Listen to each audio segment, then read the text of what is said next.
All right, I'm gonna call the Dumfries Town Council meeting of November the 19th, 2024 to order. Madam Clerk, please call the roll. Councilmember Peterson. Here. Councilmember Pete. Councilmember Fields. Councilmember Brown. Present. Chair Pro Tem Miles. Vice Mayor Nickerson.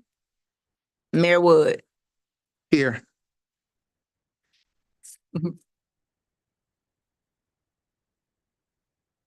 All right. We will now have our opening prayer by Elder Terry Milton of Grace Church.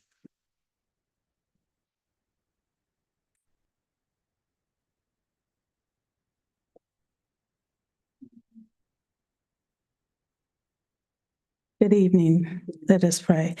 Father, we thank you, Lord, for bringing us here today. Lord, I thank you for this council, Lord, and I thank you for the gifts and talents you've given everyone here that sits on the council. And Lord, we ask you to guide them and direct them.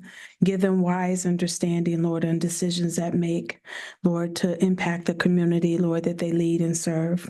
Father, we trust you, Lord, for your process. We trust you for your presence. And again, we say thank you for this day and for using them for you and your glory. In Jesus' name, amen. Amen. Please stand for the Pledge of Allegiance.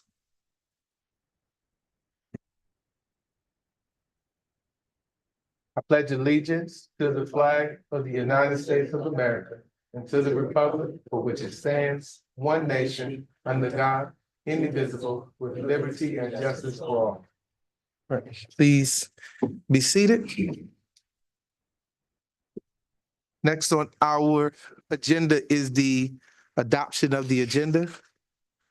Were there any additions or takeaways to the agenda? Madam Town Manager? Mayor Wood, under action items, I'm going to ask that we remove item V as we resolve the issue with the parade route. Okay. V. Any other changes?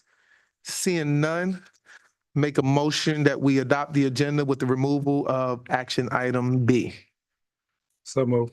Okay, it's been moved in second. Any discussion? All right, seeing none, Madam Clerk, please call for the question. Councilmember Peterson. Aye. Councilmember Brown. Aye. Vice Mayor Nickerson. Yes. Mayor Wood. Yes. Motion's passed. All right. Next on the agenda is awards and proclamation. This month is a proclamation for Small Business Saturday in the town of Dumfries. And reads as such: where Saturday, November 30th, 2024 is Small Business Saturday, a day to celebrate and support small businesses for all they do in our community. And whereas according to the United States Small Business Administration, there are 34.7 million small businesses in the United States. Small businesses represent 99.7% of firms with paid employees. Small businesses are responsible for 61.1% of the net new jobs created since 1995, and small businesses employ 45.9% of employees in the private sector in the United States. Where 68 cents of every dollar spent at a small business in the United States stays in the local community. And every dollar spent at small business creates an additional 48 cents in local business activity as a result of employees in local business purchasing local goods and services. Whereas 59% of United States consumers aware of Small Business Saturday shopped at or ate at a small independent-owned retailer or restaurant on Small Business Saturday. Whereas advocacy groups, as well as public and private organizations across the country, have endorsed the Saturday after Thanksgiving as Small Business Saturday. And whereas the town of Dumfries celebrates our local small businesses and the contributions they make to our local economy and community, whereas currently there are more than 390 licensed small businesses in the town of Dumfries. And consumers and customers who choose to shop at local small businesses directly and significantly contribute to the strength and vitality of the town of Dumfries' local economies to help support the continued economic growth and prosperity of our community. Now, therefore, the Dumfries Town Council do hereby proclaim Saturday, November 30th, 2024 as Small Business Saturday, and we urge the residents of our community and communities across the country to support small business and merchants on Small Business Saturday and shop small throughout the year. Signed by order of the council, Mayor Derek R. Wood. All right, next on the agenda is the approval of the minutes of November 6, 2024.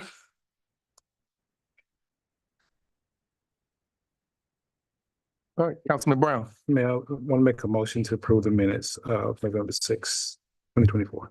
Okay, it's been motioned I second. and second. Any discussion? Oh, please note, Councilman Brown, Fields is here. All right, seeing no discussion, Madam Clerk, please call for the question. Councilmember Peterson. Aye. Councilmember Fields. Yes. Councilmember Brown. Aye. Vice Mayor Nickerson. Yes. Mayor Wood. Yes. That motion's passed. All right. Next on our agenda is citizen comment period. Madam Clerk, any citizens signed up to speak? No citizen signed up to speak. All right, moving right along. Reports and presentations. Our first report and presentation is a update on the comprehensive plan. Mr. Tabor, floor is yours, sir. Thank you very much, Mr. Mayor, Honorable Mayor, Vice Mayor, and members of council.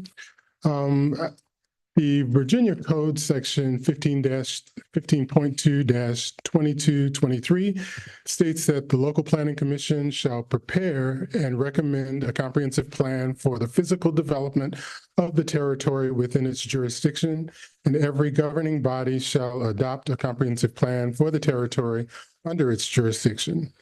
Virginia Code Section 15.2-2230 states that the plan is to be reviewed at least once every 5 years.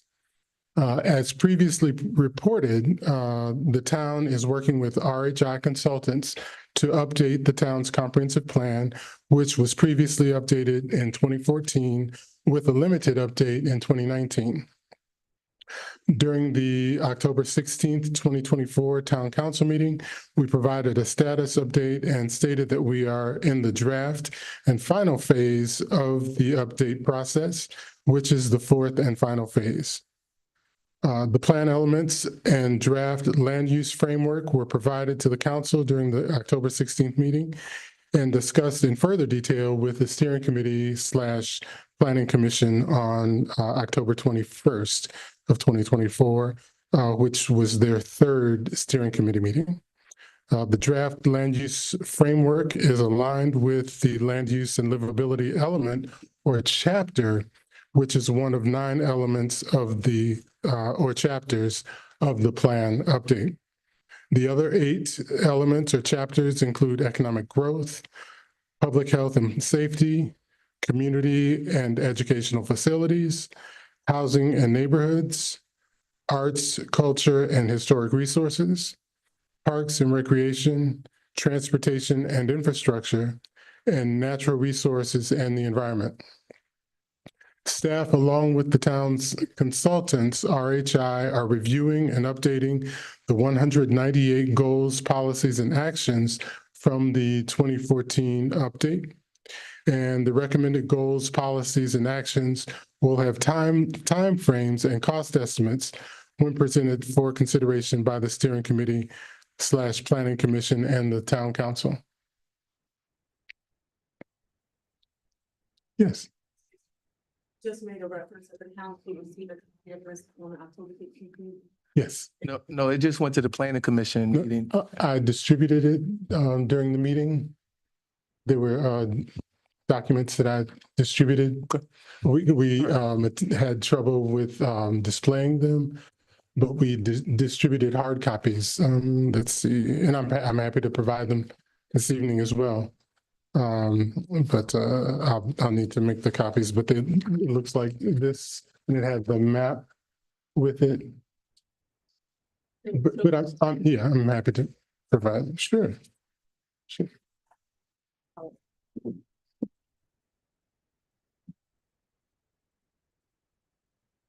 Thank you.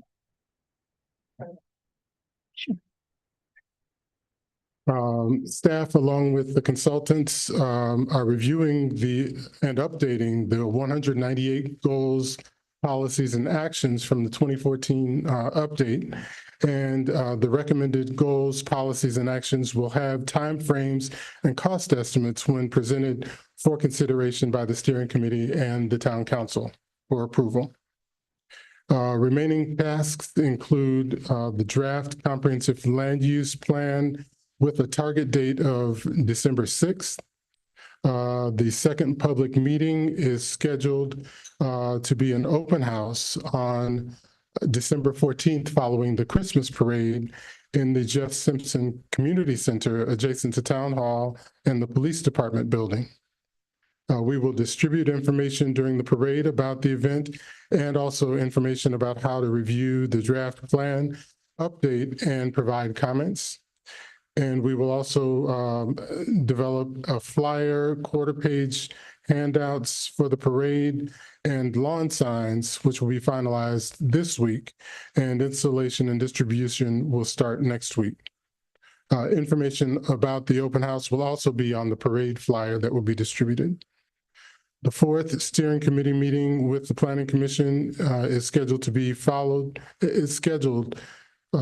held following the open house in December. And the presentation of the draft plan for initial review by the steering committee and town council is scheduled to be in January, followed by finalization of the draft update, and the presentation of the final plan for adoption is anticipated to be in February of 2025. Documents have been and will continue to be put on the town's website, on the Planning and Community Development webpage for public review, and comments may be shared using the email address, which is also provided on the website, and that is dumfries2044@dumfriesva.gov. Thank you for your time, and I'm happy to respond to any questions. Thank you for the update. I think it's going to be hard for, I think, council to questions. There was, I guess this wasn't really attached for them to see, and nobody remembers getting it at the October 16th. I did go on the planning commission meeting and pull it off. I think one of the things that'd be helpful coming from planning, if we do get minutes, I guess monthly, from the planning commission, so we can see, being that they are the steering committee, Yes. as you stated in Yes. your opening statement Yes. with your code, that they're the steering committee for this comprehensive plan. It'll be helpful if the council had like some type of notes or minutes from the meeting, so we can see everything they're recommending, because by the time we get it for final approval, Mhm. We'll be trying to understand all of their comments without any context. Okay. Right? So the conversations that were had during those steering meetings, you Mhm. call it a steering committee? Yes. The planning committee, okay. The planning commission is the steering committee, got it. I did have, the questions that I think the consultants had listed for the planning commission dealt with the framework and the overarching vision and plan. And do we think the 3 vision statements or themes reflect? Okay, you got copies for everybody. I'm just giving everybody a chance to look at this. And understanding the towns and the residential goals for the future. That's it. I wanted to note the framework. They asked which component that we want to have the greatest emphasis on. I think that was one of the questions. And do you have, I guess, anything from the planning commission you want to share? I don't know if you got any notes, or if any of these questions did they respond to? We'd be happy to share the minutes from the Okay. 21st with those All right. responses. Was some of the things on the map I was concerned to that I want to set back Okay. is when you look at the Gateway District Uh-huh. that you have there. Yes. I think one of the biggest things, and we've talked about this over and over, is, and I noticed throughout their report that they talked about transportation and connectivity issues, right? We're limited. The east and the west is separated by this Route 1, right? And so I don't see anywhere for any type of pedestrian bridges, or it address the sidewalks and the walkways going around for connectivity.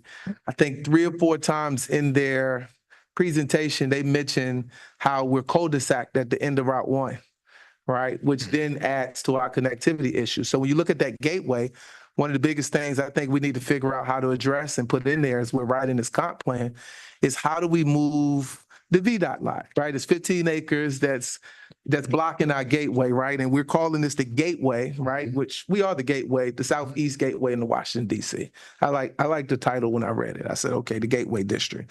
But with the Main Street coming into play, we saw in several places, they're talking about a cul-de-sac, right? And when we're looking at design and cul-de-sac, it doesn't provide connectivity if we're going to flow and if we're going to be able to maximize our things. So we need to, I guess, some way address that when you all are looking at the comp plan, that we don't want the VDOT lot right there. We want to move it somewhere. So I definitely like to see that moved out of that way.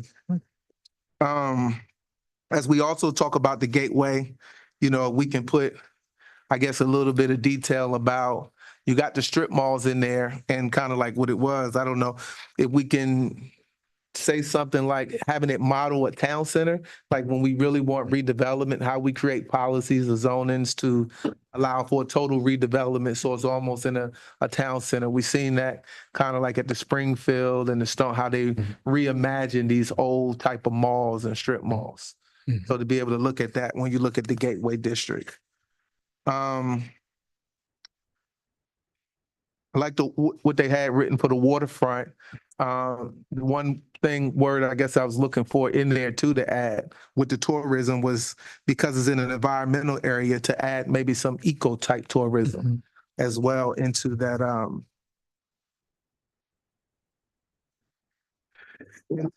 hub. And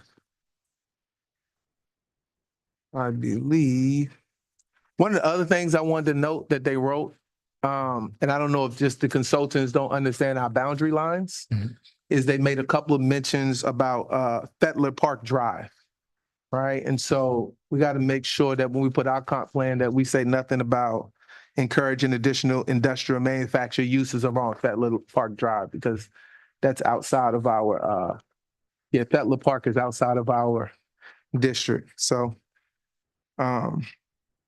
I think they mentioned that in land use, and they mentioned that in economic growth, and they mentioned it. All right, so those were the two areas I saw. That's why I say it's important for us to be able to give input, and because maybe all the planning commission might not have known, some of our boundary lines and stuff too as we look at that. So that's just a little input I got on that. I don't know if council, anybody else has any more discussion on it? Vice Mayor? Thank you. So as I look at this,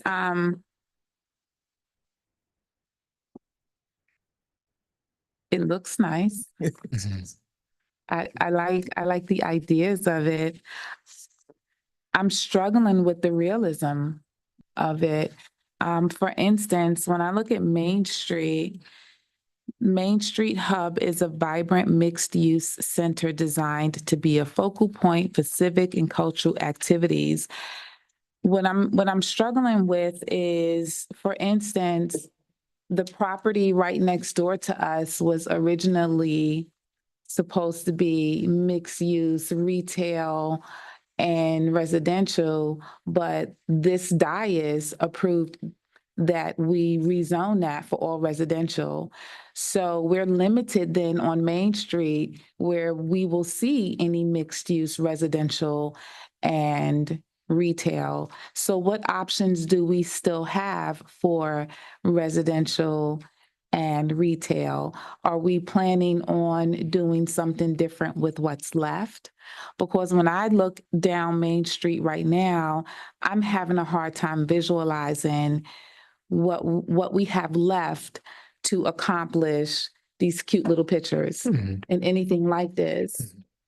Because in my mind originally, that was one of the main places that was going to be the beginning of what this was going to look like.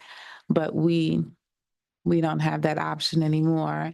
And are they aware of that that's no longer going to happen right there? So is there a plan in place for what we have left? Yes. Yes. Okay. So, Well, I can't wait to hear it. I'm looking forward to that. Okay.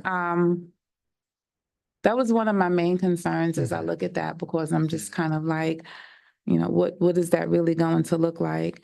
As I look at the rest of these things and I look at some of these buildings and the height of some of these buildings, do we have, as far as our zones are concerned, do we have buildings that can go, can the buildings go up that high as far as high as some of these buildings are going? Yes. Because again, still looking on Main Street and thinking about the height of the buildings. This building is what, 3 stories? Mhm. So how high can our buildings go? And Right. is that something that has to be adjusted within our zone, or are we already zoned for buildings to go high enough to achieve some of these looks in here and all this other stuff? Yes, we are currently zoned in the B2 district, which is primarily Main Street, to go up, I think, 5 stories. Okay, cool. Mhm. And will we have to do any other rezoning in order to accomplish more mixed use continuing down Main Street? Probably, because currently the B2 zoning, it permits multifamily within the district, but it requires commercial on the ground floor. So if there's an adjustment that council wants to make, then, you know, we can do that. But currently B2 requires ground floor commercial and allows for multifamily residential on the upper floors. So we currently have multifamily already on Main Street. Yes, it is permitted, yes. And we do have some residential Mhm. on Main Street, yes. I don't see any commercial and multifamily on Main Street. Together. Mm. And you said if council wants, we do. That's what we're talking about. Right. So does that mean we have to wait for somebody to come and say they want to build it, because that's not here already? Yes, and so we would develop policies, goals, policies, and actions to realize that vision, and steps that we would need to take to realize that vision. It could include, well, first of all, developing the plan, and then maybe even identifying incentives for developers to increase density, and also, you know, require mixed use development, commercial and residential on some of the existing vacant properties. We don't have a lot, but we do have a few infill opportunities. And then, of course, redevelopment opportunities where we have existing structures that may be if not purchased and redeveloped, then redeveloped by the current owner to realize the vision of a mixed-use community and walkable community. So when we talk about density, because we've had conversations, not you and I per se, but we've had conversations before with consultants about Mhm. density. Mhm. And I keep coming back to the same fact and asking for what is the mathematical equation for density. Mhm. And I think about that we have, 5,700 residents or so, and it's give me the number, 1.7 Mhm. square miles. Okay, Yeah, 7, 6 okay, plus. tomato, square miles here. That sounds pretty dense to me. Yeah. So, you know, at this point, I'm thinking, do we still need to bring in more people in order to have the retail, or in order to get what we need to bring in businesses in order to really kind of achieve a walkable Main Street that has businesses and what have you? At this Right. point, I'm like, okay, we have plenty of density here. We have people. Do we really need to bring in more people in order to bring in businesses, in order to have Main Street have businesses Mhm. there? Generally, rooftops are the first thing that retailers will look at, and the number they, want to make sure that they have customers. And yes, so increased population, increased density is required for additional viable retail. That's not related to, say, traffic on I-95 or, fast food or fast casual dining. Yeah.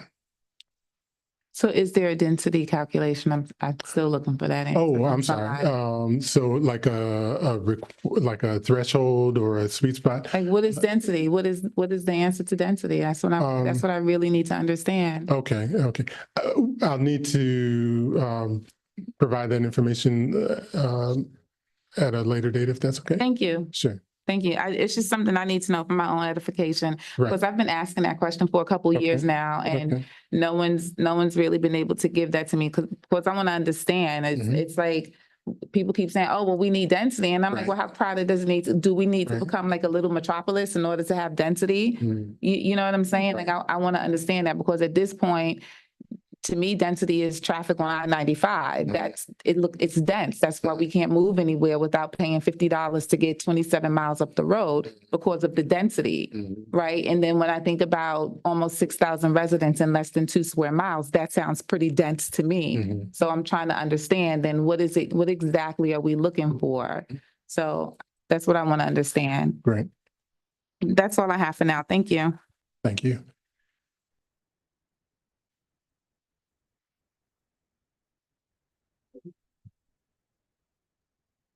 All right, council, any more questions? All right. Thank you, Mr. Tabor. Thank you very much. All right, next presentation is from our Department of Public Works.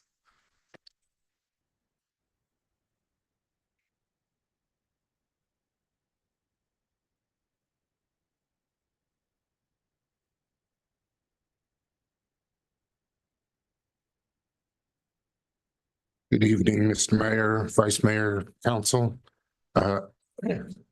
Thank you for allowing me some time to present an update on Public Works.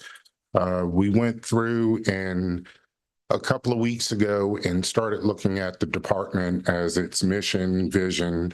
And one of the things that we're looking at with the mission is providing safe, quality, sustainable services within the community, trying to be more innovative as technology comes on, and maintaining and promoting environmental stewardship. So one of the keys that we're looking at is how do we improve the environment that we have around us, but then taking advantage for all of the assets that we have, the water assets, the community as a whole, and promoting the wellness of the community. In our vision, the sustainable, efficient, and innovative public works, enhancing the quality of life for all residents through reliable services, providing modern infrastructure, and commitment to building a resilient and inclusive community for generations. One of the things that I looked at upon coming here is looking at how we're creating a sustainable department that then carries on and delivers services.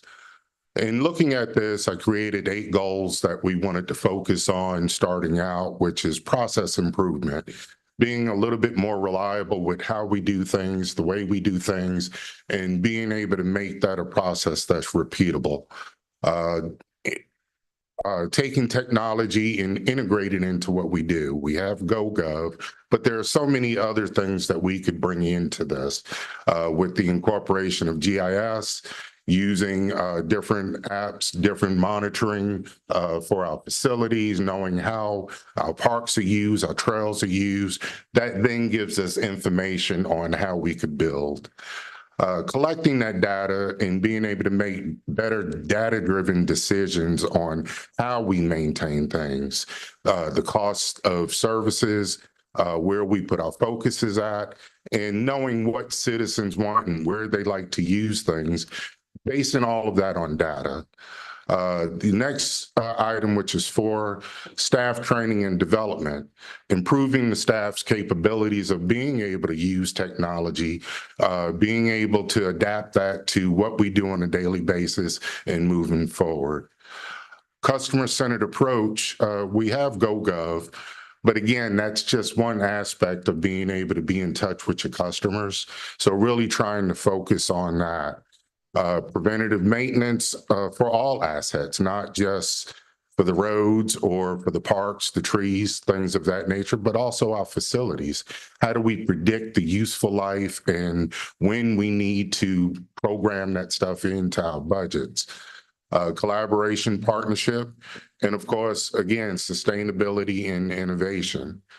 We went through and looked at process improvement, streamlining workflows, coming up with ways that, again, are repeatable, analyzing the workflows that we have, identify how it's bottlenecked, areas where we have redundancy, and that could be redundancy within Dumfries, or it could be redundancy as we connect to Prince William County, VDOT, things of that nature. How do we partner better to get better results? Implementing automation where possible.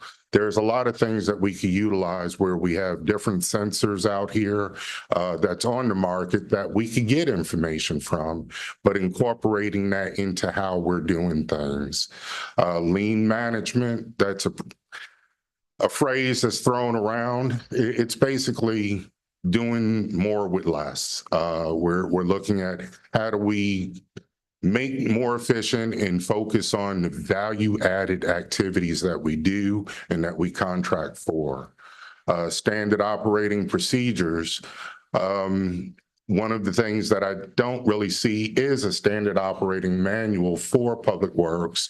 So that's some of the things that we're going to do, standardizing schedules, looking at how do we time services, right time, right service, and that actually reduces cost and overhead in the long run. Technology, we have GoGov, of course, but we're looking at how do we then start integrating GIS and information such as that, smart sensors again, data management, looking at how do we utilize this information to be more timely with what we're doing. We have the mobile system, but it's not where we can interact out in the field. I've been talking with GoGov people. It's not on the table yet to be able to do real-time updates in the field. But that's something that I think we need as we're looking at some of the different problems that we address out there, being able to take action, document it on site, and then load it into the system. So it's a little quirk there. The GoGov said that they're not quite there yet, but that's something I keep pushing for. I've used it in other municipalities, works very well. For each of these items, I've identified some action items that I think are key. Looking at the GIS, integrating and connecting the data. We have a lot of assets here. We have a lot of files, but it's not real time and it's not where we could pull it up and it's readily available. So one of the big initiatives is to connect all of that GIS data, different plans, different information that we have, and making it into layers that are actually useful on a daily basis. So that's a project that I'm working on currently and trying to get that going, hopefully within the next 6 months. It's going to take some time to get all of the files that's in the Simpson building scanned, but making sure that we're uploading the most useful information and relevant information. So that's going to take a little while to get through that process. Data, looking at data performance, using metrics, creating KPIs, key performance indicators to show where we're doing well at, looking at where we're having problems in the system. So trying to make that a more measurable metric-based system that we operate from. Coming up with predictive analytics on assets, looking at replacement costs down the road, not just what it costs to maintain a road today, but what does it cost to mill and pave that road some years down the road? Looking at the pavement, status of it and prioritizing the roads that we're paving based on those analytics that come back. That's something that is available to us, but I don't see where it's built into our system of management here. Customers, one of the key things is communication. We look at some of the standard stuff, the GoGov. Again, to me, that's just scratching the surface of it. I want to be more available, going out to the community meetings, getting to know the HOAs, having direct lines of communication with them to get feedback. Also, producing some ongoing surveys to understand what the needs are, getting that feedback in a real-time status, and then using that information to come up with action plans to move forward. Sustainability, looking at green initiatives. Right now, we have a few things that have been in place, but they have not been followed up. The LED lights, that's something that we need to get on top of tracking, understanding the impact that it's had. And if there's any drawbacks to it. One of the things that we experienced was tracking down the manufacturers because of the lack of record keeping or things of that nature, but keeping all of that going and looking at what that gives back to the system, how it cuts costs, and how we can utilize that technology in more areas of town and provide better lighting in some of the areas like I've heard about Williamstown and things of that nature. How can we go in there and improve those? Continuous improvement. I come from a background where there's always the chance to improve, looking for things that you didn't do so well at, doing after actions, making sure that that's a constant topic with staff, but also with the community. What can we do better? How can we serve you better? What are your needs that are not being met? Public works staff, the department, as you know, is broken into the public works side of the house, but then we also have the building side that's handling a lot of your business improvements, some of the new developments that's going on, processing the permits. So we're looking at how do we combine those sections, work a little bit more creatively to make sure that we're meeting needs.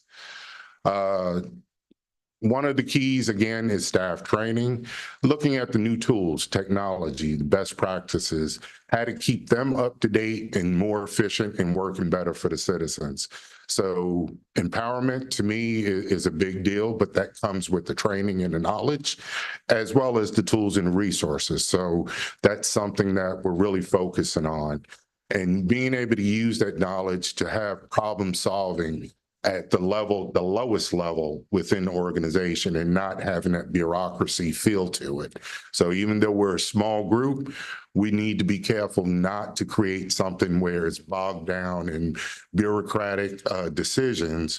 Make the decisions at the lowest level, but making sure that it's aligned to priorities, funding, and things of that nature.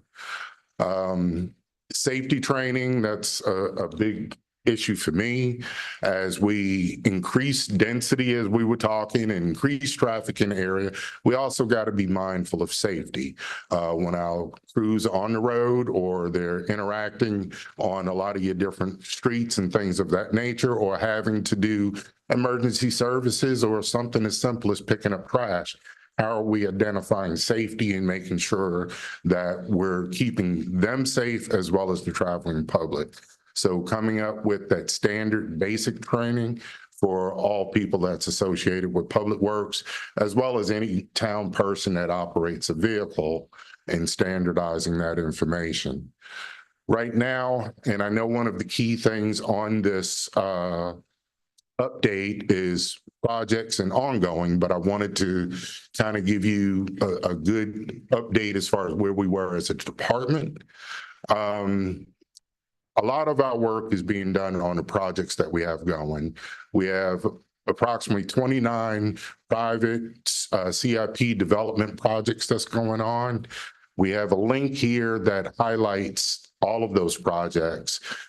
The intention is to make that a dashboard, put that dashboard on the website, being able to feed real-time data to where those projects stand, providing updates, different links that get you information on it. So that's something I'm gonna work with IT to make sure that that becomes a reality over the next few months. Some of those projects include infrastructure improvements, complete streets, the J. Simpson structural assessment. You mentioned earlier the gateway and right-of-way landscaping. These are all things that we have on the table that we're trying to look at and trying to get ourselves poised to start addressing some of those issues as we see the opportunities with the changes on Route 1 as well as the other projects in town.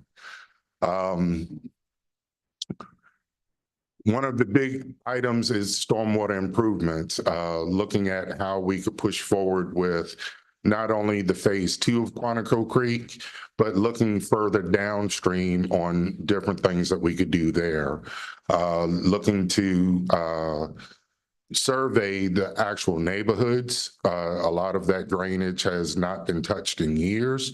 Looking at the positive flow in those areas, which is going to take some surveys, and looking at the high point to the low point. How do we adjust the pipes in the area and making sure that we're keeping the flow of water moving downhill? Again, that dashboard will be that go-to link that we're going to put out there. I hope to have that both internal as well as external at some point, where we're able to provide all of that information transparently in a very open manner. One of the biggest things for me is the working across disciplines. Between public works, planning, zoning, but also recreation, and looking at their facilities and how do we work together to build out what we want to see in the future. The parks themselves, they need a lot of renovations. That was part of the CIP. But again, what is the plan for it? What is that vision? How do we get there? So looking at the existing funding versus the proposed funding, but then how do we maintain it long term?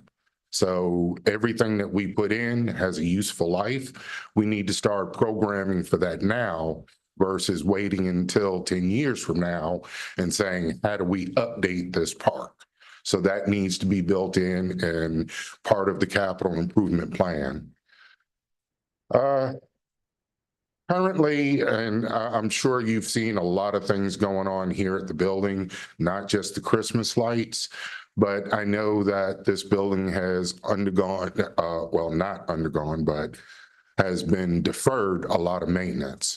Those are some of the things that I'm looking at. The roof here on this building needs some work. It's not in dire need, but it's something that we need to start looking at now.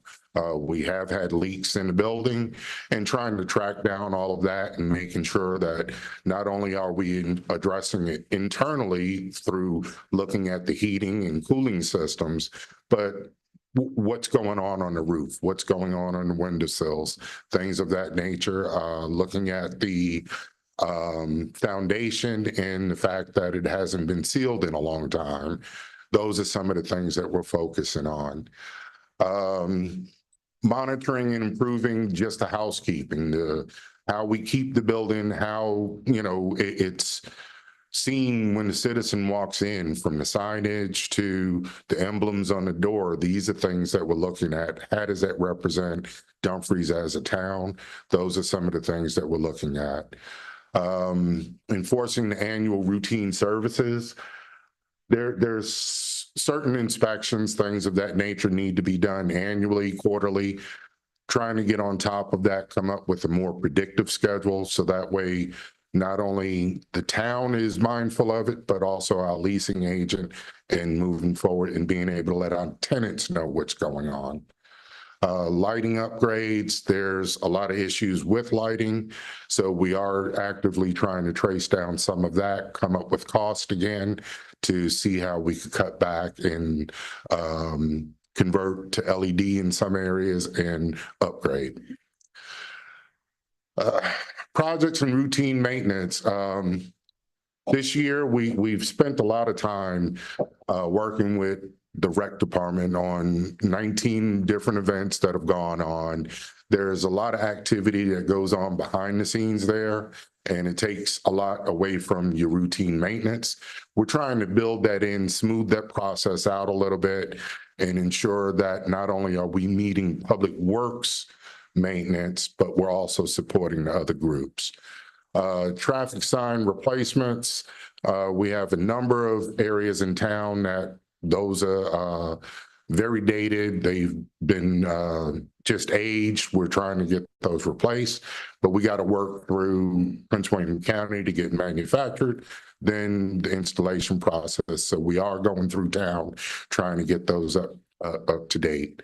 Looking at the deferred maintenance over at J. Simpson, one of the things that needs to be done is the structural assessment on the building. Looking at the foundation to the roof, where does that building sit in terms of maintenance? How much is it going to cost us to get the building where it needs to be? Heating and cooling is under review. We just replaced the water heater, but we also know there's issues with the furnace, and we're working on that. ADA compliance. The ramp that's there, we need to really take a look at. It was existing conditions as far as I'm concerned, but we know it's bad. We need to make plans to get that upgraded to make sure that that's workable. But then also looking at the interior of the building as far as capacity, knowing that the building can support the level of activity that we're trying to put in there. Buildings and permits, like I mentioned, we have a number of projects. This is just a highlight of some of the ones that are going on. We've talked about these numerous times in several meetings. Again, the dashboard and the periodic updates that we're going to be doing will give that information moving forward as we go. Some of the top priority items within the next 2 to 3 months, of course, winter weather readiness. We're working on how we're going to address winter response, but also coordinating that with VDOT and other agencies to make sure that our level of response is comparable to theirs. And so that way it's not a bottleneck as people move through Dumfries. To make sure that we're able to accommodate traffic. Brownfield grant, long process. We got the RFP on the street. It should be closing on the December 6th. At that point in time, we'll go through a review and hopefully have that award for the environmental consultant, then move on to the next steps with that process. Quantico Creek Phase 2. Had a number of meetings. I've been out knocking on doors, trying to get in touch with the citizens about the easements over there. We've done a few mailings and hadn't had a lot of response on it. So I'm knocking on doors. We got to get that done. That was a key component of this project, but it wasn't done up front. So that citizen buy-in was key, and it's something that it's a stumbling block right now. In conjunction with the comp plan, we are currently looking at a needs assessment. We have that out. We're dealing with a couple of vendors that we have rideable contracts for. We're hoping that we can utilize that to dovetail with the Brownsfield as well as the comp plan to start getting into the small area plans as well as needs assessments, facility assessments, things of that nature that build off of your comp plan. And of course, your small area plans for your Williamstown, Main Street, the Salvage Yard, and Ginn Park Complex, because I'm looking at all three facilities over at Ginn Park. In the Salvage Yard acquisition. So those are the main ones that we have going right now. Questions? So I just want to say, first of all, thank the town manager for I know Public Works is hard to be first in this, but thank you for getting the department heads in to begin to give us project updates and monthly reports. For those of you who don't know, just for your edification, this was something we done in the past. And at one point, we even had the department head sitting on the dais was every meeting, and we stopped that. And so we're part of our strategic planning was to bring back our department heads, as you see. And he gave a pretty detailed overview, and I know they all won't be, but it was to really set us up for this conversation. And so we appreciate how thorough you were in your initial presentation. And so with that, I will open the floor for questions and comments, and then I will give my Councilman Brown. Thank you, Mr. Nichols. That had to be the most boring presentation. However, it was the best presentation that I've received since being on this council. It was very detailed. I understood exactly your approach. I appreciate that you have set some goals that make sense to common folks. The question I have though is, 4 goals, 8 goals that you have listed, have you started working those goals, or are you in the beginning stage? Now, all of them have been up and going at different stages to this point. So I'm not starting from scratch. This has been in the making since I basically got here. So we're at different phases of that, working on all of it simultaneously. So again, you said a lot of things that really make sense to me. Really makes sense, and it really highlights your strategy and your vision in making sure that Public Works is on point. I like the leaning forward part where you lay out a strategy how you're going to get there. So the question here, last question I have is, what's your goals? What are you finding most difficult to implement? I'm sorry. And if there's resources needed to fulfill this for them. I think that's the key, is the resource part. The moving forward with the strategy, I've done this in a number of jurisdictions. It's the resources in terms of ensuring that we could divide up the body of work, making sure that it's moving forward. But right now we're making do as we approach the new budget season. That's going to be part of that ask to look at how all of these different components are working together.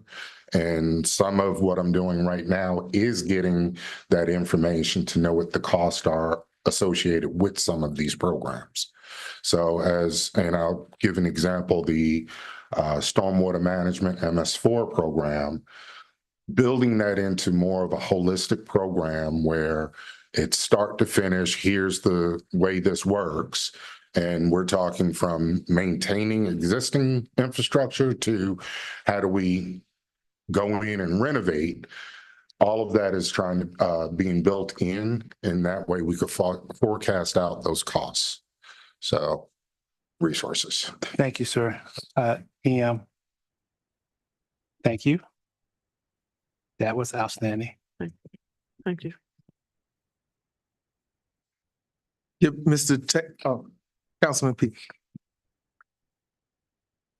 Thank you for that presentation. That was excellent. Well detailed, very laid out to what we've been looking for some time now. Town manager, thank you very much.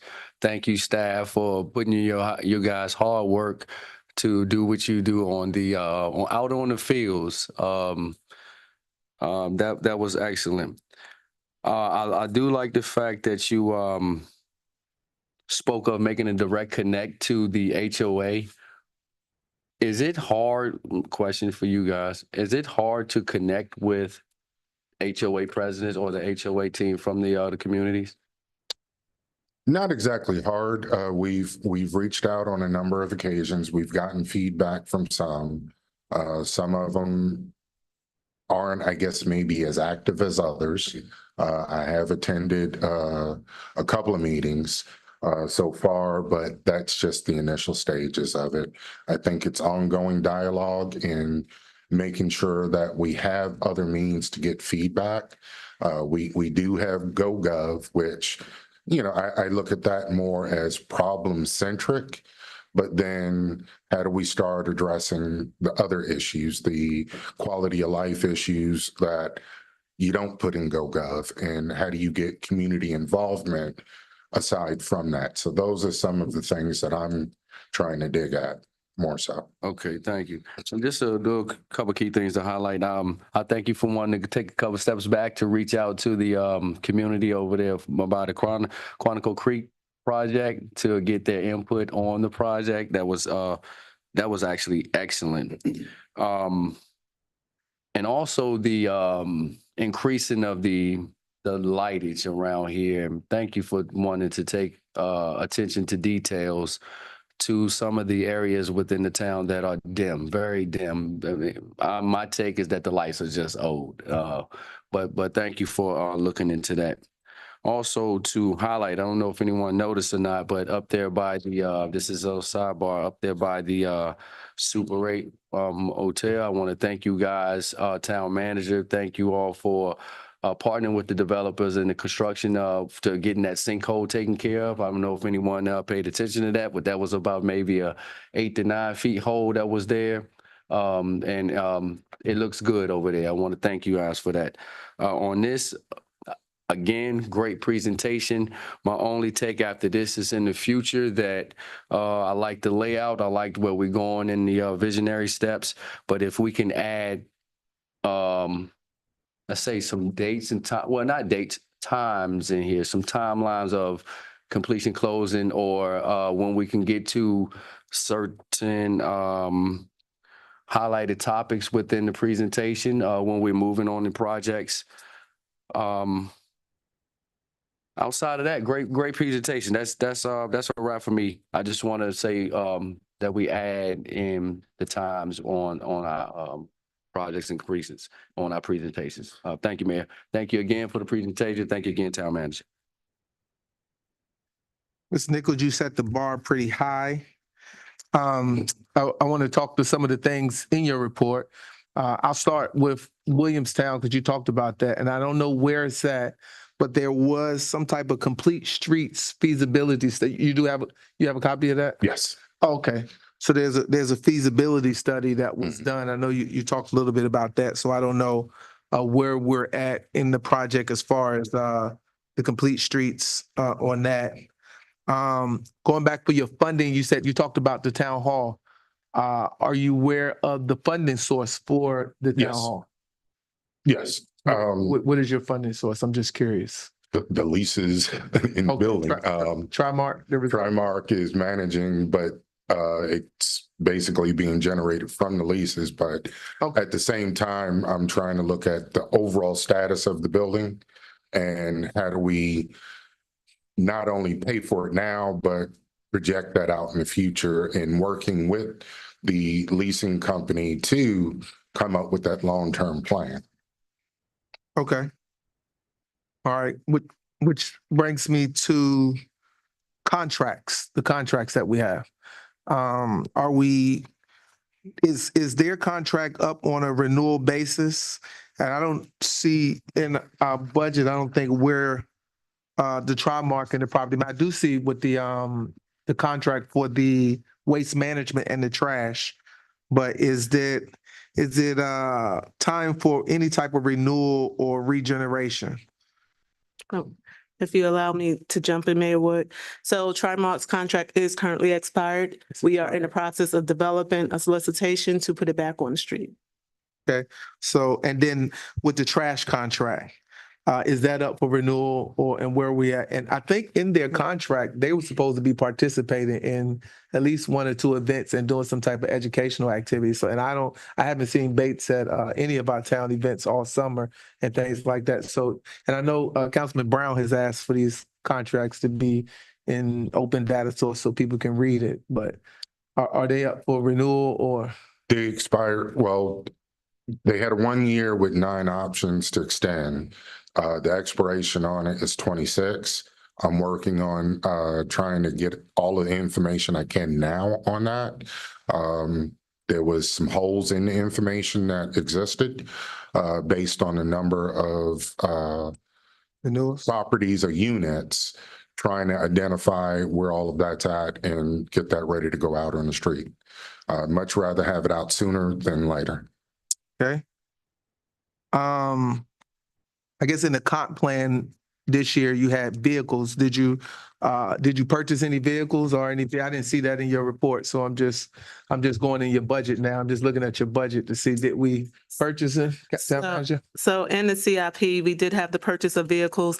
The council has approved funding for that, which was initially left out of the CIP. So we did that at one of the recent meetings. The vehicles have been placed on order, sir. Okay.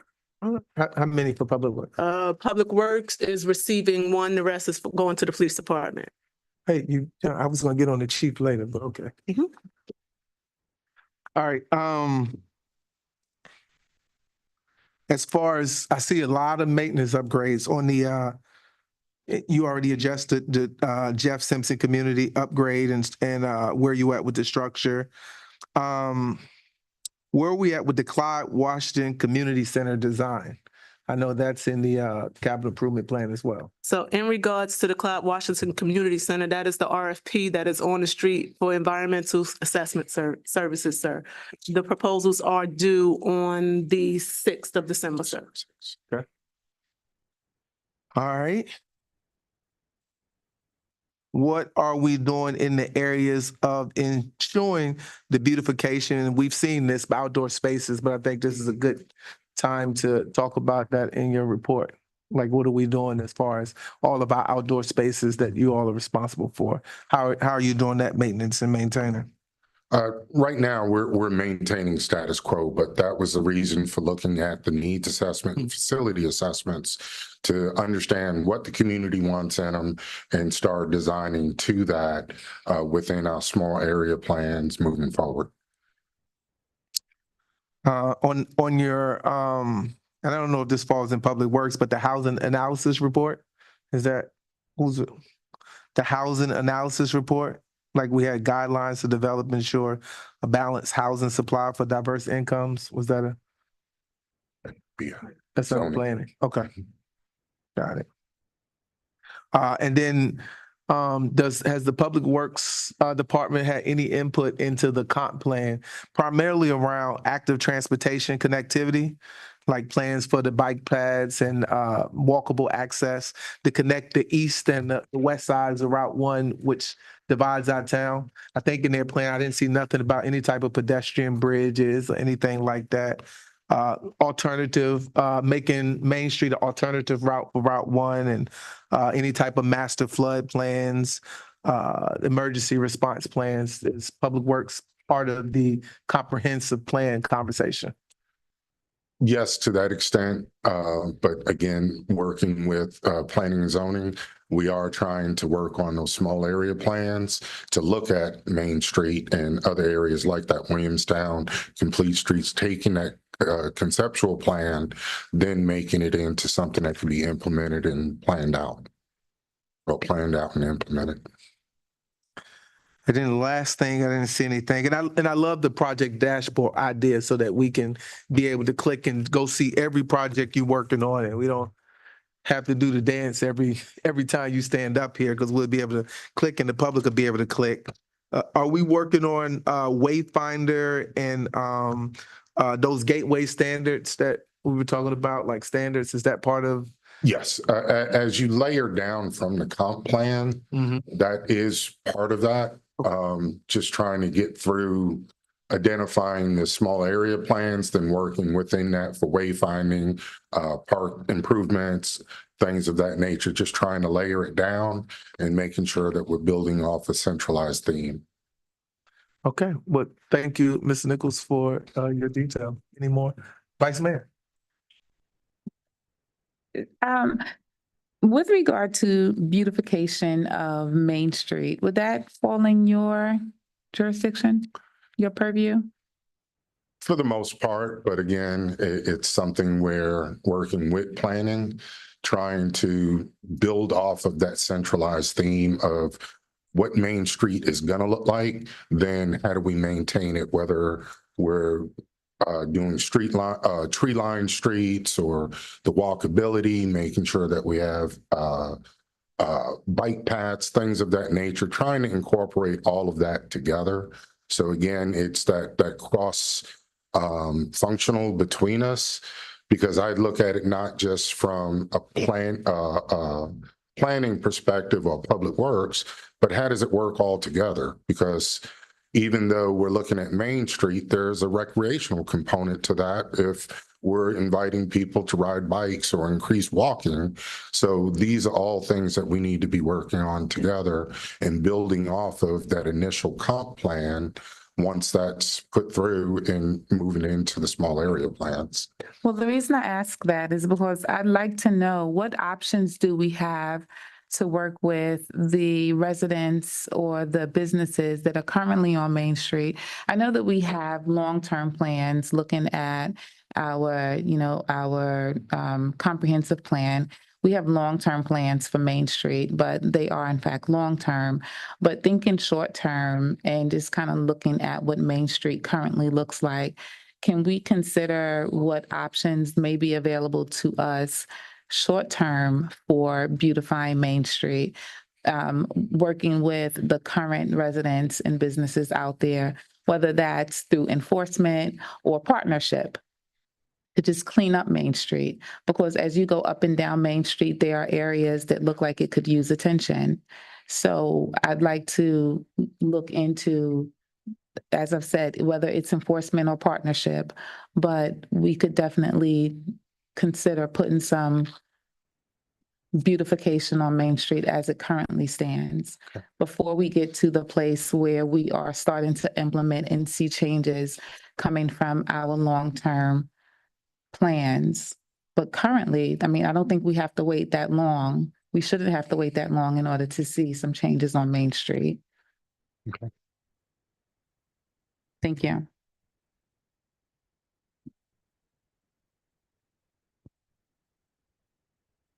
Councilman Pete. Okay, I want to piggyback off of the vice mayor's remarks of beautification, because this is something that we have talked about several times before. And I do like the fact that you're highlighting Main Street, but I want to extend that over into the town itself, from the beginning welcoming sign to town of Dumfries to the other beginning sign on the south side to the town of Dumfries, especially when I always speak about this when I go to the welcoming sign of the welcome to the town of Dumfries sign over there by the South Bridge commuter lot over there. Then you look across the street and you see South Bridge. It's nice. All right, I'll stop right there. Thank you. Okay, so here's, I guess, the big question then, I think, to lend to that conversation. We have budgeted $50,000 in beautification. So just if you come back with us and let us know it's in the Public Works budget for beautification, to just tell us what the plan is and how is that. I think one of the things we can look at, the Councilman Pete, when he talks about extended the whole thing, we might need to even look at having a master landscape architecture plan, right? So that we can have a whole beautification plan for the whole time. And I think the landscape, once we look at landscape architecture, it improves everybody's value around here. We look like a real community, because when you leave Dumfries and get down to Triangle, Quantico, you see trucks out there watering the grass and them out there fertilizing. I don't know who's doing that contract, but it's like soon as you drive out the side of Dumfries, you see that they're maintaining their streetscape. So we did push this in the budget. So there is money for beautification. And I think we've been bringing this conversation up. So just, if you can, the next time, town manager, just let us know what this beautification is going to be used for. All right, thank you. Thank you for being first. Now everybody else has a high bar to follow. All right, next on our agenda is a presentation from the town of Dumfries Public Safety, the Police Department. Bring us up, our Chief Vern Gallion.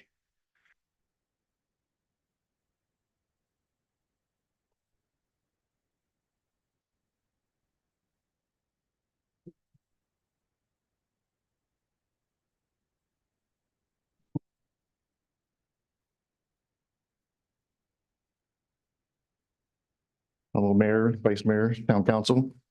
Hard to follow up with the best presentation ever given. But I will do my best. Hopefully it's not boring, if not the best. So I know this is you guys asked for a quarterly report, but it's been a while since I've done one, if ever. So I wanted to give you guys a little extra in this report. So the overview where it covers the type of calls for service, traffic citations, crimes against persons, property, violent crimes, property crimes, firearms and drug seizures, community events, recruitment efforts, accreditation update, and departmental challenges. So I won't read every type of call there is for you, but this is basically all the calls that we handle in the town. And it's basically what every police department, sheriff's office handles in the country, but that's basically what we're handling. So these numbers, I'm comparing to 2023. Obviously, 2024 is not over yet. So if it looks like it's lower or we're different than what we were last year, that's because it's not all up to date yet. And also keep in mind, Prince William does handle some calls in the town that they report through the IBR system that goes to the state. That will skew the numbers a little bit as well, but we did reach out to the crime analysts in Prince William to try to have an accurate number of incidents for you guys to cover that. So in 2023, we had 7,449 calls for service. And so far this year, 6,876. And we're averaging from 700 to 800 a year. So we're going to probably beat what we had last year for the calls for service. Traffic citations in 2023 was 772. And for this year so far, 626. And based on November and December still to come, we'll be right. We should be, by what we average, we'll still be close to that number that we was last year. Crimes against persons, that's murder, manslaughter, homicide, kidnapping, abduction, rape. And the crimes against property is pretty much everything else where there's not a person physically as a victim in that. The person is a victim, but not physically as a victim. So violent crimes we'll cover. There was 3 homicides in 2023, and so far for 2024, there's 3 as well. Those numbers are up to date already for this year. If you look at the 5, I think 5 of the 6, there's been arrests made. The 1 is inactive. That one was a murder suicide, so that's why that case is inactive. So there is no unsolved murders that occurred in the town. That is good news, I guess. Violent crimes in 2023, there were 0 rapes, 1 rape so far for 2024. Aggravated assaults, 9 for last year, 0 for this year. Simple assaults, which include the domestic assaults, 47 to 35. Intimidation, which would basically be intimidating a witness of a crime, is basically what that entails. 2 for last year and 1 this year, and robbery 3 so far this year and 3 for last year. Property crimes, 1 B&E for both years. Vandalisms 23 last year, 21 so far this year. Shoplifting 4 last year, 3 this year. Theft from buildings 4 last year, 0 this year. You can see the larcenies, theft from motor vehicles 5 and 7. So that's people that are leaving their cars unlocked. Theft of motor vehicle parts are actually parts off a vehicle. And I think we have the motor vehicle theft. Last year we had 18 stolen in the town, and we recovered 5 stolen cars that were stolen from somewhere else. This year, so far, we had 7 stolen this year, and 1 recovered that was stolen from somewhere else. I don't think you guys have this slide, and the reason I didn't put the slide in there is because it's not up to date. This goes up until August, so I didn't want to put this in there because it's not in there. But so far, violent crimes are down 53% from 2023 to 2024. Property crimes are down 23.71% from 23 to 24, and that's only until August. So we still have a few months of reporting, and that's basically the system catching up with us. But simple assaults are down 24%. Drug and narcotic violations are down 18%. Weapon offenses are down 47%. Domestic violence is down 18%. DUIs are down 45%. Theft from motor vehicles are up 40%, and false pretenses of fraud is up 50%. And theft from a motor vehicle is down, motor vehicle theft is down 63% so far. So just real fast, is that compared to the same month, August over August, or you got the whole year? I got the whole year for last year. So it's not month to month? Correct. Okay, that's what I just wanted to see those. So it's So there's still quite a bit of time to probably worsen our numbers. The next slide is just some firearms and drug seizures from the officers that are out on the street. 2023, we had 19 firearms seized. So far this year, we had 12 firearms seized. The drug arrest in 2023 was 93. And so far through July, we're at 86. So we should probably top that number pretty easy. That's also through August. I'm sorry, that's through July. So if we haven't surpassed that, we probably will. A couple of the pictures are some fentanyl cases that we had, hundreds, and I think one of the pictures, I don't know if you see it, it's hundreds, if not thousands of fentanyl pills that was recovered in the town. The guns also with the fentanyl pills and the money. One of the guns had a switch on it that went from a semi-automatic to a fully automatic that was recovered. And most of these are seized on traffic stops with the officers, either on foot patrol, out on foot, or in traffic patrols. And Officer Bush had the big fentanyl seizure. Community events in 2024, we have 18 community events. We do have 2 still to go, so we'll have 18. We've done 16 so far. I think we'll have 18. We have the Christmas in Dumfries, and we also participate with Prince William County on Santa Cops East, which is another Shop with a Cop event that we partake in. The accreditation update, the police department, all its policies were updated to VLEPSI standards, which is the Virginia Law Enforcement Professional Standards Commission. Staff was trained on new policies to ensure compliance, and basically going through this KMS Lexipol. The officers now have our policy manual on their phone as an app, so at any time they can pull that up. You know, if they're on a call or on a traffic stop, they have that at their hand. They can use that at any time. We do work with the consultant for the accreditation process. Myself and the consultant went to the Prince William County Sheriff's Office as well as the Manassas Park Police Department to see how they do their accreditation process. Both of them were very helpful to us, and they're going to assist us in the process with that. When we met with them, they told us to get with the Power DMS, which is a software program that files everything for you going through the accreditation process and makes it easier. We did purchase that program, and we are working with that program. So Lexipol and Power DMS are assisting us in the accreditation process. The downfall for us is we are a small agency. These agencies have full-time people that are that's their whole job, is to work on accreditation. The town has never been accredited, which means that we had a tough task to get this done. So it does take some time. It does take a lot of effort, and a lot of the policies that our policy manual, I don't think had been updated since 2013 until we updated, not meaning every policy wasn't updated. There was updates to some policies, but the whole policy manual was updated when we did the Lexipol that process, and then we updated everything, and it all falls under the VLEPSI accreditation standard. So as we get policies, VLEPSI tells us this is the standard, this is what you have to do, and then we have to implement every standard into the way we do our police work that hasn't been done since at least 2013 or before. So it is a timely, costly project, but it's one that I definitely want to see through and get done. The recruitment efforts, we attended 8 recruitment events this year, 3 at the Northern Virginia Law Enforcement Hiring Expo. We did one at the Fredericksburg Nat Stadium. We hosted one at the police department. We did multiple at the Rose Job Fair when they were here at the town hall. We did a recruitment commercial that I was at the hospital one day in Santerre, and somebody told me they had seen our commercial.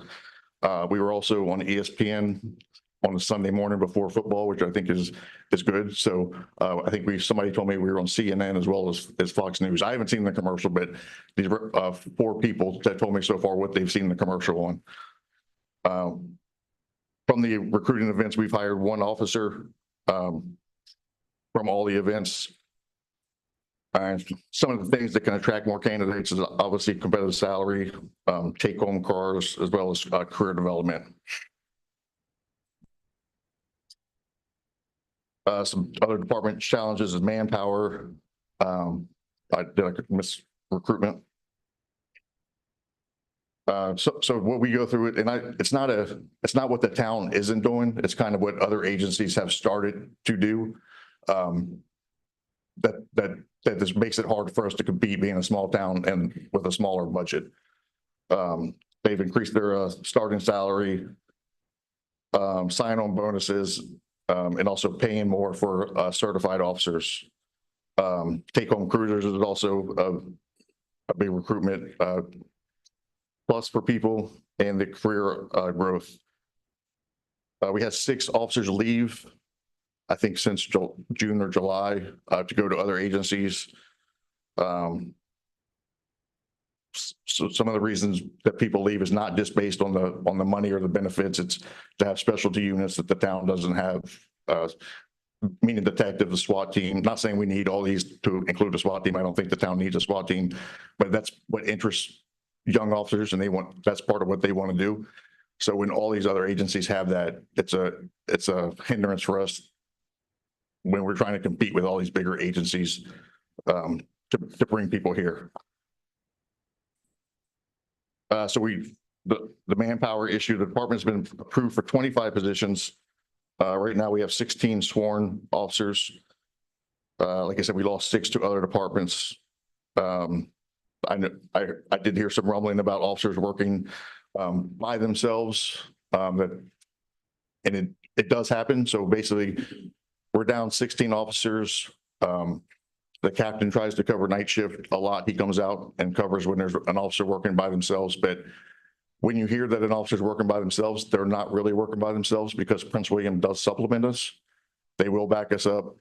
They do handle calls with us. So I don't want people to think that we're out on an island and we don't have anybody to back our officers up, because not that I agree with that, or that's not my mentality, but I don't want council to know that nobody's left alone by themselves and that has no assistance here from other agencies. State Police is always in the town. We do work well with them. They enjoy working with us. I met them at Trunk or Treat, and they spoke highly of the relationship that we have with the State Police. So people aren't left alone by themselves. So.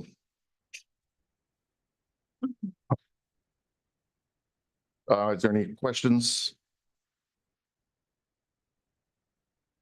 Vice Mayor, we'll start with you. Good evening, Chief. Good evening.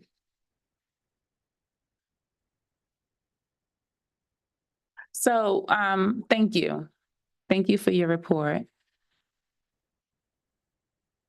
So, this past week, I was at the NLC conference, which is the National League of Cities, and I sit on the Federal Advocacy Committee for Public Safety and Crime Prevention.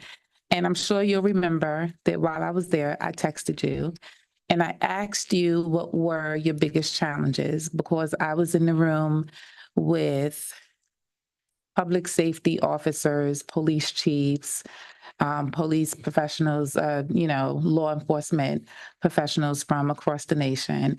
And the conversations are always about public safety, crime prevention, and everything, law enforcement, et cetera, across the nation. And what is very apparent is that retention is not a Dumfries issue. Correct. It is a nationwide issue. So it is not an issue that is unique to us. As you stand there and you talk about salary, we just had a salary comp analysis, and it has been determined that the salaries that Dumfries is paying our police officers is on par with the work that Dumfries police officers do because I'll go back to my conversation with Mr. Tabor. We are 1.67 square miles. We go back to your report. It's not, and I'm not saying this to, take away from the great work that you all do. You all do great work. We do not have a lot of complaints coming in from the community. We get a lot of compliments for the work that you all do. You all do really great community policing. And the reality of it is that the officers that come here to the town of Dumfries come here because they want to be here. The officers that leave the town of Dumfries leave because they don't want to be here. They want to go somewhere else. So to me, when I hear you say that we've been to 8 events, we have a commercial that played on ESPN before football. I mean, there is no better spot than that. That's damn near a Super Bowl commercial. Right. And So, I'm trying to talk the town manager into that as well. I'm sorry? I'm trying to talk the town manager into a Super Bowl commercial as well. Yeah, no, we're not doing that. We're not doing that. We can't afford that. But the reality of it is I feel like we're doing the right things. But if you're going to recruiting events, 8 events, a commercial, people are telling you that they're seeing you, and you really are netting only one person out of that, something's broken. And what I think from an HR perspective, being an HR professional, is if you keep doing the same thing and your results are the same, then what you're doing is wrong. There's something wrong with what you're doing. And so I've given a lot of thought to that, and I will come back to you and the town manager so we can sit down, because I have some ideas and some strategies that we can consider looking at. But I think that we need to look at really maybe who you're recruiting is not the answer, because if people are coming here and they're looking for high dollar to compare what's happening outside of the town of Dumfries, this is not the place for them. No one should come here expecting to get Alexandria money, New York City money, or whatever, because they're not doing Alexandria work. It's not the same size locality. They're not walking the same size beat. And the work is it's not, no, don't interrupt me, please. Allow me to finish. They're not doing the same work, so it's not the same thing. Then you stand here and you say that I'm hearing grumblings about officers working alone, but I don't want you to think they're working alone, but then don't say they're working alone. The complaint came not from me, the complaint came from outside. So if I'm being made aware of the complaint, then I'm going to address it. They're not working, and that's why I'm here to address it. They're working alone. If you think they're not working with the town of Dumfries officer, they're not working alone, meaning Prince William will assist them and back them up. So are you addressing it to us, or are you addressing it to the person that gave you the complaint? Because to me, what you've just done is you've created more confusion around it. So it's like it's mixed messages. So it's like either they're working alone or they're not. If they're not working alone, then address the complaint to whoever. So, okay, again, please stop interrupting me. It's rude. So if someone gave you the complaint that it seems like someone's working alone, then address the complaint with who said that. But then if you say to us that I'm hearing grumblings that people are working alone, but in essence, they're not, we know they're not because they do have the support of Prince William County. And it's like, I feel like there are some things that we can do, because we absolutely want our officers to be happy, and we want them to come here and we want them to stay here. But even if staying here is not, if we don't have the type of police department that brings about longevity, then we have to recognize that maybe this is not that type of police department. And we have to accept that maybe our police department, because it's small and it doesn't have career growth, because it's such a small police department, then we have to look at what we have and then work within the confines of what we have and then figure out what makes that work, instead of trying to turn it into something that it's not. And that's why I want to meet with you and the town manager so that we can have a discussion and figure out how to make what we have work, instead of trying to turn it into something that it's not. Because if we continue to do that, then we'll keep ending up with failed results. So we just really have to have a reality check about what we're dealing with. Thank you. Hey, Councilman Fields and then Brown. Good presentation, Chief.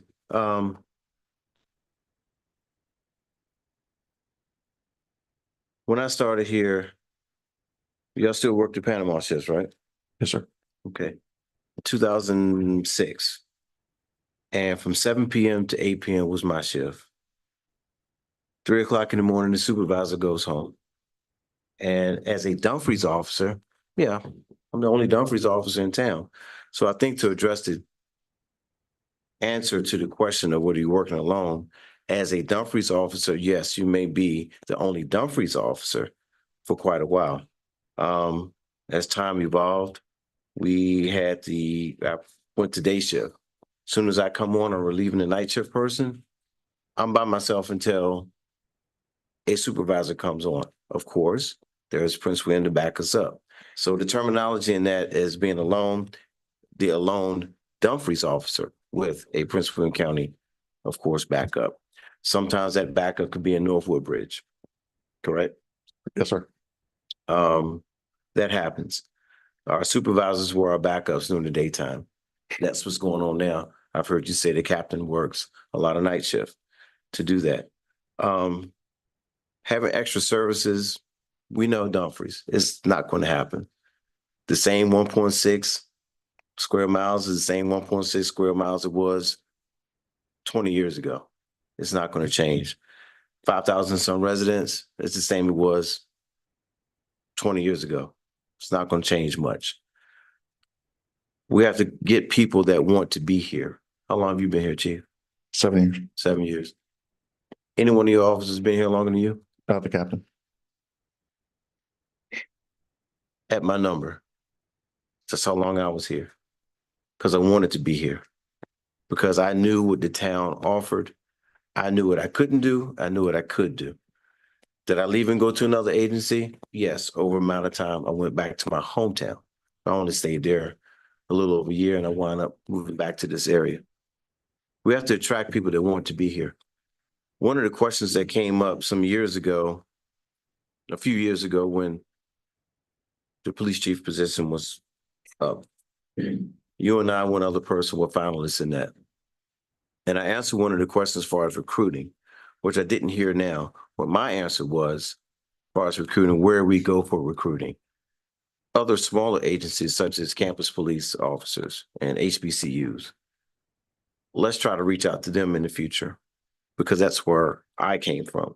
I can only give the example of me because I did the time here. I work by myself here. I work with the county here. And a lot of these officers I work with Prince William are filtering through at this time. Some of the young officers that want to be here, they're still here. The ones that just want to use us as a stepping stone, that's what they did. They used it as a stepping stone to move on. Great for them. But yes, we're allocated for 25, but the most I can remember going back 20 years ago, 15, 16, 17 at the most officers. That's what Dumfries is used to. And we make it work. The officers here see horrific things, more so than when I was on. I got to give you that. Even though certain areas of our town were a lot worse back then and we cleaned it up, these officers are doing some damn good work. And they're seeing things that even I didn't see in certain facets of my policing during here. So let's move on to take-home cars, take-home cruisers. We're not large. There again, a certain mile radius, whatever y'all deem that number to be, that's what it's going to be. When I was on those 5 miles within the town, ever since I came here from day one, I always lived within 5 miles of the town, and that was a take-home car radius. You deal with it or you're not. If not, it's wasting somebody's gas. Who's paying for it? Taxpayers. I know you all have personal cars, so we got to use them. The salaries, just piggybacking on what the vice mayor said, our salaries are good, and the mayor said it too. We did a study on that. Our salaries are good to be what we are. Again, 1.6 square miles, the town of Dumfries. It's going to be what it's going to be. And the officers that come here has got to appreciate what we do have. Let's talk about the positives. Town manager, aren't we probably one of the only ones in the Northern Virginia that offer free health insurance? Does the county offer that? No. I don't think so. Stafford offer that? I don't think so. So let's take those positives of it. Do we have great equipment? Some of the best equipment better in the county? Don't we? Chief? Well, I mean, we have new guns and that's same as the county does. I wouldn't say we have better equipment than the county. Comparable. Some things not. Yeah. Our cars look good. Our uniforms look good. And I think that's something, our computer systems are up with the county, correct? We get our computers, our hand-me-downs from Prince William County. Okay. But that's something we didn't have years ago. We had our own. And we went on their system. And they rarely work. Yeah. And we went on their system. Radios up to par. Yeah. So I think we got a lot of positive to offer for this town. We're not running interstate. We're not running 3,500 calls a year, calls for service a year. So let's take the benefits that we do have in this small town and improve on it. It's going to be what it's going to be. The boundary's not going to change. And the type of people that come into this town may change. We've seen that over the years. But policing in Dumfries is policing in Dumfries. It's like no other. I loved it. I hope you guys love it too and stick around. Councilman Brown. Thank you, Mayor. Chief, another boring but good presentation. So I want to say this. I'm one of the things that I'm proud about as being a town councilman here is our police department. And I said this before, and I said it to you. I don't know if you pass it down to the other folks, but I am proud of this police department here. I haven't heard any negative thing, and I'm not saying negative things haven't been said, but I haven't heard any negative comment from anyone about how our police officers maybe mistreated someone or handled a call different. So you don't get that everywhere you go. So that is something that I see, that I notice. Again, if it's not been expressed, I assume that everything is good. So I just want to say that. The second thing about your numbers, big numbers is not good in your area. So when you say we still got time or room to grow, I'm looking at this as a touch point, a field point to see how our community is coping from year to year. So if you have less calls, if you're making less stops, that's a positive thing. So I'm not looking for you to meet the same number last year. And it's not you meeting that number, it's really our community not needing assistance from the police department. So that's how I look at your numbers when I see them. And so if you're not doing as many calls as you did last year, maybe that's a good thing. One question I do have about your calls or your do you have a sense of how many calls are for underage, like under 18? Juveniles? Yes. I don't have the percentage, but I would tell you a lot of our calls are for juveniles. Okay. So I think that should be broken out as you present this, because this is one of the focus areas that I think this whole town council is trying to get involved with our youth to try to get them out of those areas where they're making bad decisions. So that's something that you probably want to pull out just for a high visibility piece. Also with traffic stops, are we talking speeding or are we talking, what are we talking? The citations are for everything. Speeding, stop signs, dead tags, it's for everything. Okay, and can you break out, do you have a sense of how many are really speeding tickets? Because that's a pet peeve of mine.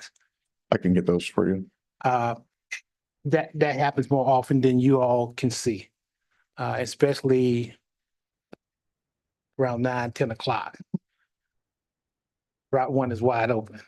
So if maybe by chance, if there's a possibility to do a speed camera or those stand-up stands that tell you how fast you're going, and that probably can help reduce any speeding in the area. So again, thank you and your staff officers for what you do. Thank you. Appreciate it. Thank you. Councilman Peak. Thank you, Chief, for the presentation. Another great one, as you always put together and inform us of good information for us as council members and for the citizens. Couple things here. I didn't see anything about the buyback program. Are we still entertaining that, or is that a scratch, or is that something we can bring back up in the future? The gun buyback program? Yes, sir. I mean, that, if you're asking me if I would like to do it, the answer is no. Okay. I noticed that we had 2 officers that were on our bike patrol at one point in time. Are we looking to entertain that again? Yeah, Wait a minute. those two officers left for another agency. Down Florida, right? Yeah. But Okay. no, and that's what happens is we train these people, we send them to school and we pay for it, they leave, and then we have to do it all over again. It's a vicious cycle.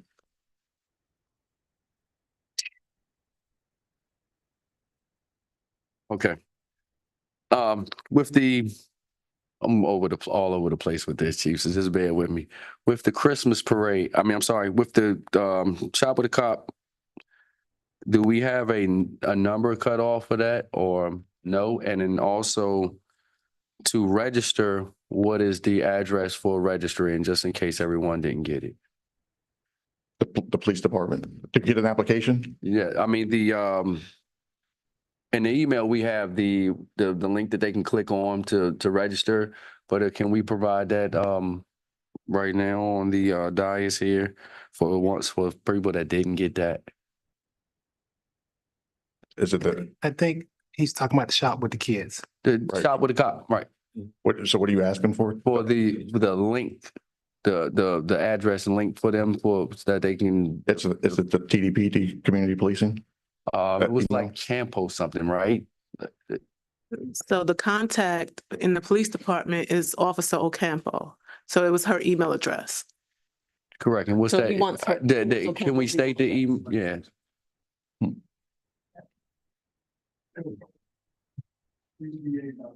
eocampo@dumfriesva.gov. All right, thank you. That's not for me. That's for the citizens that don't also have the app that we have. I've had that question. Some just don't want to get the app. It is what it is. I want to thank you guys for paying attention to the Connie area and to the Ginn Memorial Park. I'm going to also ask if we could utilize those 2 parking spaces in the Ginn Memorial Park. It's a 3-way visual for that for a reason.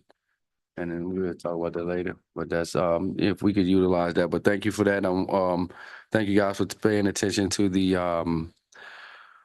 restrooms there in the evening. Been hearing of people sleeping in them and things like that, but you guys have been on that. I've been seeing that. So thank you for that. Moving forward from that, do you guys have a gym in? I haven't been in there in a long time, but do you guys have a gym in the PD department? Yes, sir. Okay. We don't have a SWAT team. I also want to thank you guys for bringing up the Triad program with Mr. Officer McCullough for our seniors. I've heard a lot of good conversation about that, and it's also being shared with in other states actually from that event that we had here. Again, thank you guys for bringing that to the town, and also for others that could utilize it. To make an officer happy, I believe that I just believe that we as a council, along with the town manager, should sit down and talk with the officers and sit down and talk with the PD department and find out if they're happy with their salaries. You know, I get that we throwing a number and that's the number to be accepted. But at the same time, and wanting to be a happy officer or wanting to have, work and call myself a long-term Dumfries citizen or employee, at the same time, you guys are getting happy. I would like to be happy also if I was an officer, if some of these avenues are the case, the competitive salary, the take-home vehicle. I do like the fact that Councilman Brown brung up the 5-mile radius of the take-home because what I say, Councilman Brian Fields brung up the take-home cruiser salaries because if we're not maxing out the 25, I don't see an issue there. I would like the fact if you guys could get with the vice mayor and town manager to see, or even with some of the council members, I'm pretty sure Brian Fields could offer some ways of how we can recruit. We can't just leave this on the PD to take care of our citizens. It's the citizens, it's the council, it's the PD, it's all of us together. Down here we have this like family oriented sense of community style of engagement, right? And I don't feel as though we should just leave them on the string for them to do the total recruitment. I'm pretty sure we may know somebody that want to recruit. That want to be an officer down here. We may know a young man or a young female that may want to get trained, in which we do provide training that would like to be a officer here within the police department and be mentored by the ones that we already have here. I just believe that we should sit down and talk with these guys and see what they need to make them have it successful. Now, not saying that we're going to meet and check off everything because we got to find a common ground there. But we haven't heard from them in a long time. And I believe we prior to moving into next year, that we should talk to them and see what are some of the necessary things that they have. Like you said, they have used, passed down computer equipment from Prince William County. You know, we have also officers that are sticking in the trenches with us, and I hear from this council that they're doing a great job. You know, why don't we do some things to complement that? That's all I have, Mr. Mayor. Again, I would like to, in the future, prior to moving into budgetary talks next year, that we talk to the officers and see where we can meet in a common ground to get them some of the things that they need to succeed and strive. That's all I have, Mayor. Thank you. May I ask for a question for clarity? I'm sorry. Tell me. So before we have budget conversations, you would like for the officers to come to have a conversation with, I just want to make sure I don't think we I need to clarify that. Okay, cool. I don't think we need to do that here. Okay. Off saying something, but I believe we can mend that in over a quick phone conference or a quick meeting. It don't have to be everybody involved. Okay. We can get some feedback from Chief and his staff that comes up to you that we share with maybe the vice mayor, the mayor, or Brian. He's been a former officer. Just some things to make. I see good officers here. I want to keep them, and I want to see here or at least try to meet them in some of their necessities. So, sir, with all due respect, the officers keep a open line of communication with the chief. The chief keeps a line of communication with myself to share their concerns. What the chief did today was basically step out on that ledge to say, these are the concerns of the officers, which is their salary, their take-home vehicle, That's what I'm et talking. cetera. Yeah. The challenge that we have is we can't do it all. That's the challenge that we have. And it's a real tough conversation to have. So I do not mind meeting with anyone. All of the officers have been told by me directly, if there's information that I need or that they want to share with me, they have my doors open for them. So we are doing that. I do not mind meeting with council members, getting suggestions and everything. I just want to make sure that we don't come off as if we don't appreciate the experts that we have on staff. Oh no, I'm pretty sure that they I don't think this group here believes that, but I do believe that money home make me smile. I do believe that. Understood. All right, thank you. Thank you. All right, I'm gonna get back to your report if that's okay. Yeah. All right. I want to start with the automobiles, please. First of all, since I think you already presented it to the council one time, but the cars have got wrapped, which is a good thing, getting great visibility in the community.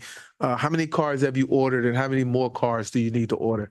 I think there's 4 being ordered for this budget that we're in right now, this Yeah. budget cycle. All right, so 4 in the budget cycle. Cool. What can be done to bring down, from a department standpoint, the violent and the property crimes? I'm noticing they're kind of trending probably along the same. And I don't know if you are logging, I don't know if your department, and I don't know this yet, because this was asked in the community a couple of times. Are we doing foot patrols? Like, are we out there? I know we lost our 2 bike people, and I've been an advocate since you've been here for one thing, and that's to see them out on the bikes, right? So I've been asking. I know that we lost our 2 trained, but are we logging foot? Can you share with us if your team has logged any foot time over the last quarter walking through the community? And then more importantly, what can be done for us to bring down the violent and the property crimes? Because the goal is to get us back in the top 5, at least the top 10 on the safest towns in Virginia list, safe-wise. We had hit that mark a couple of times. Yeah, So I'm just, I'm concerned about those goals. Yeah, I do know that the officers do foot patrols daily, depending on the shift and what their calls are, but they do weekly stats and foot patrols are on there. We look at the stats. They are all, out there walking around on foot, Out the vehicles? out the vehicles, walking around on foot. I can get you the hours that they do if you want me to get that for the next report. Okay.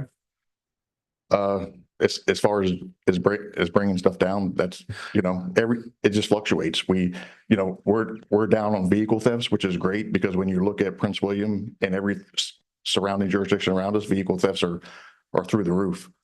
So that, that's good. It's just visibility. And sometimes the more officers you see, a deterrence, like you don't know how many crimes the officers being in the subdivisions, they stop from occurring. Does that make sense? So we can say, I'll never have a stat to say, hey, these officers stopped this many crimes from occurring because they were where they should have been, when. I think visibility. Yeah. All right. One of the number one goals for us over the last 5+ years has been accreditation. And I know that we have been working hard towards updating policies and things like that.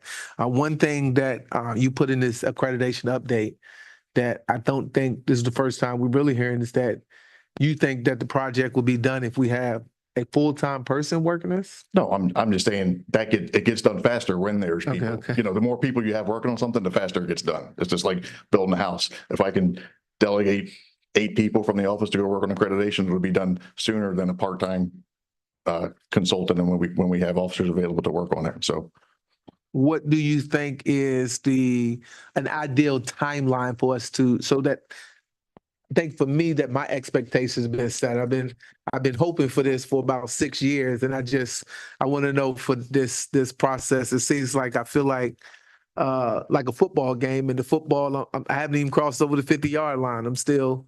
yeah, and it's a work in progress, and I would tell you that I would say we could probably do a self-assessment, not having the accreditation process, but a self-assessment of where we stand. And probably 18 to 24 months, I would feel confident saying a self-assessment around that timeframe. Mr. Mayor, I would tell you it's a long process and there's a lot to it that it's not just like, hey, come accredit us.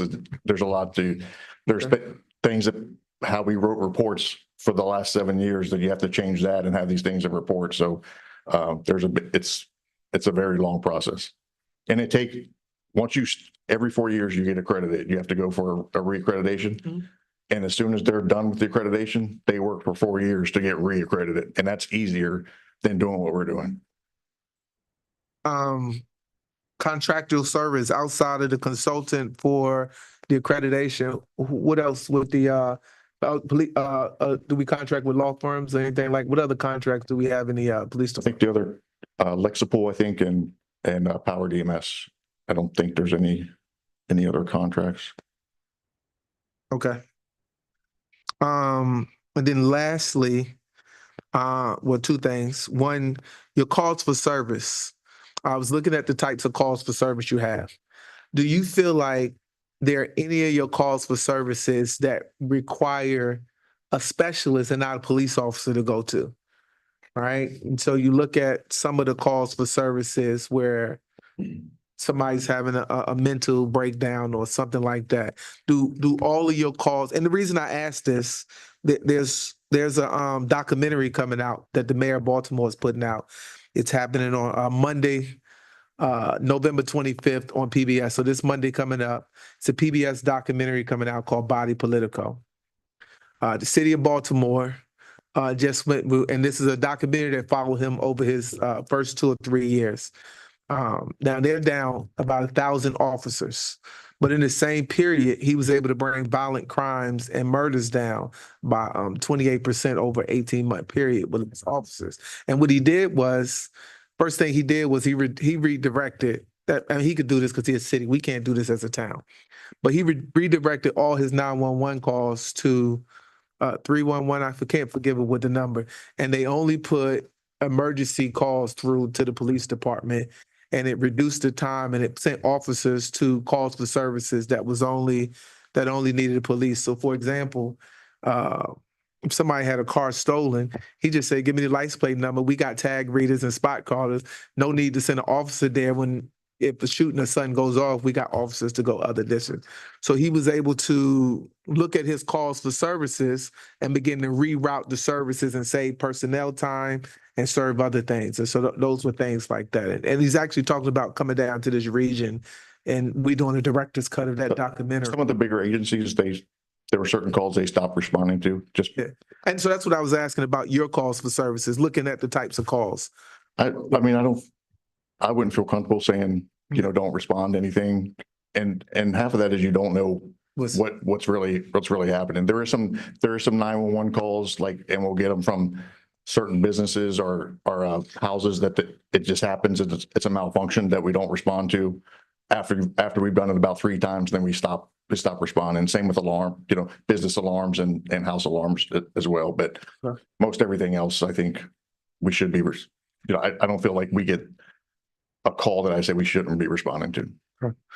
And I just say that because I listened to the dialogue on the council today about recruitment services like this.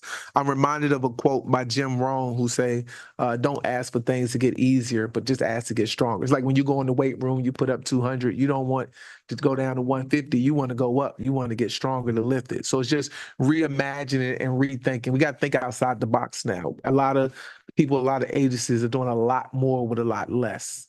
And I'm saying to see them to go for, there was a year where they had mass arrests, arrested over 1,000 people in a town. 100,000 people in a town of 600,000, to having no additional arrests and bringing the violent crimes and stuff down 28%. I think that was an amazing feat. And I got to meet their chief and the mayor and stuff like that. And I think that was amazing. So it's just, he just really fought to think outside of the box. And I think we have the opportunity as a small locality to think outside of the box, right, and to do things differently. As Steve Jobs said, think differently. I know he's not here no more, but think differently. So, Vice Mayor. Quick question for you, Chief. Have you conferred with other localities, like similar size localities, to see specifically what they may be doing, or compared your retention numbers to other localities that are in similar size to see whether or not they're struggling similarly? Well, what you said earlier, every agency is struggling. So that's Right. That's true. I do say that. And when I was talking, I was just telling you what we have to compete with all these other agencies. So I have 3 officers now that have about 18 to 20 years of experience, right? And they're making $70,000. And I have 3 to 4 year officers making $65,000 a year. So and this is what I did today. If you look at other agencies, now we're just not we're competing with everybody, right? So when we do retention and we do recruitment, it doesn't matter what size your locality is, we're competing with Prince William. And I know we don't have Prince William budget. I'm not asking for Prince William money. But when you look at these guys that Stafford gives the 50% years of service. So if you've had 20 years of service, they'll pay you for 10 years of experience. Manassas Park does 8 years. Okay, I'm I'm just trying to answer the question. Like, this is what I'm saying that we suffer from for recruitment and retention. Because if I'm a 15-year veteran and I want to go to Dumfries and you're going to tell me I have to take a $40,000 pay cut and you tell me I don't get a take-home car. I asked a yes or no question, And sir. you tell me that there's no specialty units, what am I offering people to get them here? So what I'm trying to say is that's our struggles with retention. And we talk about the 1.6 square miles. Prince William's zone on the east end is divided up by 5 zones. And they have multiple officers and multiple supervisors working these 5 zones that aren't much bigger than the town of Dumfries. And when the criminals come driving through, they don't say, well, the town of Dumfries is 1.6 square miles, so we can't go in there. We deal with the same thing that Prince William's dealing with. We just have to be competitive. That's all I'm saying. And we have done the comp study, and I agree with that. We're not gonna be that budget. But it's how do you compete when you don't have the other stuff was my thing. It's like, that's what we're, so I'm not, trust me, I love being here. I don't want to go anywhere. I love everybody that works for me. I don't want anybody to leave. I was heartbroken. I went to the Virginia Chiefs Conference and met the chief that took 3 of the officers. And he's like, you probably hate me. And I said, no, I don't hate you. He goes, when I looked at the resumes of your officers, I was shocked in the amount of time they had and the training that they had and the money you spent on them. And now we have to go redo that with another officer. Guess what they're going to do? They're going to go they're going to get all these certifications and they're going to say, oh, DC's got a $25,000 sign-on bonus. Prince William has a $10,000 sign-on bonus. And when I go look at the pay scale, I know I'll be here at this point. That's how much money I'll make. That's all when they see that. So that's what I'm competing with keeping people here. I could be nice and treat my people good for a very long time. But at some point, like, they're going to have to go elsewhere. Gas has gone up. The cost of life has gone up. And to say that the town hasn't changed in all these years, you got a $400 million project sitting up on the hill. So please tell me the town hasn't changed. It's changed since I got here. So I'm not here saying we're underpaid, we're overworked. That's not what I'm saying. I'm just saying we have to compete with every agency. That's it. And people should be, I understand if you work 20 years at another department, you can't come here and get paid for 20 years of service. But what can we do to be competitive with other agencies? Because we want good officers to work here. We want good people that want to be here. I don't think there's anybody that works for me that wants to leave. I don't think any of the 6 people that left wanted to leave the town of Dumfries. But at some point they had to make that decision. Like, I have to go here because I want to do different stuff, or I need to make more money, or whatever the reasons. So I'm just saying that's what I suffer with as the chief of what we battle. And that's why I say I need to keep my people here. How do we do that? And it's not what you guys haven't done. It's what every other agency has decided to do. Like, throwing $25,000 at an officer to come to work here, you get $15,000 the first year and $10,000. And I don't believe on sign-on bonuses. I want to take care of my people that are here. In 2 years, the officers here haven't had a raise. In 2 years, we did the pay study, and the people that needed to be fixed were fixed, but there was no cost of living for 2 years for officers. How do I compete with that? Please tell me, when everybody else is offering this much money to go here and do there. So that's my point is like I said, I'm not trying to be combative. I'm not trying to be disrespectful. Like, I just want people to be here that are loyal to the town. And when you ask the citizens about a 1.6 square mile town, they're not going to think less of it or bad of it. It's 1.6 square miles for everybody. They want the police to be there when they want to be there. They don't want to wait for Prince William. They want Dumfries is here. They want us to be here. I need to keep these people here. If everybody leaves, you guys will be like, Chief, what are you doing wrong? And then I'm going to be out of a job. That's my point. Like I said, I would love to sit down with you and just and help you guys understand that this is what we're dealing with as the town, because everybody else is doing these things. And that's kind of the issues that we're suffering from. The pay study was great. I love the health insurance. That was great as well. I asked the officers when they went to Culpeper, I said, how much are you paying for insurance? They couldn't even tell me. So, I'm sorry, ma'am. If you don't mind, Chief, can I take you back to the very specific question that was asked? It's whether or not you have compared what we offer here in Dumfries to other localities of similar size of your police force? Because we didn't get to that answer. Yeah, I mean, I have some job classifications here. That wasn't my question. I'm sorry. That wasn't my question. What my question was, have you conferred? Meaning, have you talked to other police chiefs? Just me. Because the reason I was asking that question is because what I want to know is, I'm sure that looking at, as I said, when I originally started, I said that the issues that we have here are not unique. Recruitment and retention challenges are not unique to Dumfries. The reason I asked whether or not you conferred is because I want to know whether or not, if you look at your retention numbers and whether or not they match up to maybe someone else, if there are other localities that are similar to our localities and they are able to hold on, whether or not you can borrow some of their strategies and see what they're doing to hold on to people, if they are able to hold on to people. Because even though we have comp studies that says, okay, we're paying what's reasonable considering the aspects that they looked at, which is the size and the amount of work, et cetera, et cetera. But there are other localities that are similar in size with the same crime statistics that we have, and they're able to hold on to their people. What is it that they're doing to hold on to their people? So when I say confer, I mean talk to them and see what it is that they're doing so that you can get some of their strategies. So confer means talk to them, see what they're doing, and get information from them to learn how they're doing it and adopt some of their strategies. That was my question. And that was a yes or no question.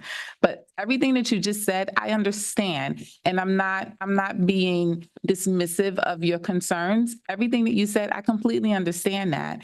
And what we're saying here, and I can't exactly speak for everyone else, but I understand, I empathize, I completely get it. And we want to hold on to them. And I hope I made myself very clear when I said that you all are doing a great job. And we all appreciate that. And I believe we've all said that. So it's not to be dismissive of anything that you've said or the appreciation that we have for the officers. We just also want to be very clear in that we know that we can't just continue to keep throwing money at the problem. What we have to do is to figure out a better way to address the problem. And money is not always going to be the answer, because if you continue to throw money at the problem continues to grow. And if you just keep on throwing money at it, then the request continues to be more money, more money, more money. And it doesn't solve the problem. Which is why I said we have to figure out better ways to address the issue. And money is not going to always solve the problem, so we can't keep throwing money at it. Which is why I said we'll talk about some other strategies. But that's why I also ask you, have you conferred with other professionals in your area or that have similar situations that mirror yours to get some other strategies? Yeah, I mean, it's a battle for every agency, and like I spoke of, because everybody wants to throw money, like you said, at the problem, and these officers are jumping at the money. But yes, that some things that we looked at is the comp study, and then placing that into what they've done is the years of experience, and they look at that and say, this is what you should be paid by looking at other localities. I have looked into it with some agencies. I can give you a list of the agencies that I spoke to, and I'd be willing to No, speak. I don't need that list. I just wanted to know if it's something that you've done. Yes. Okay, thank you.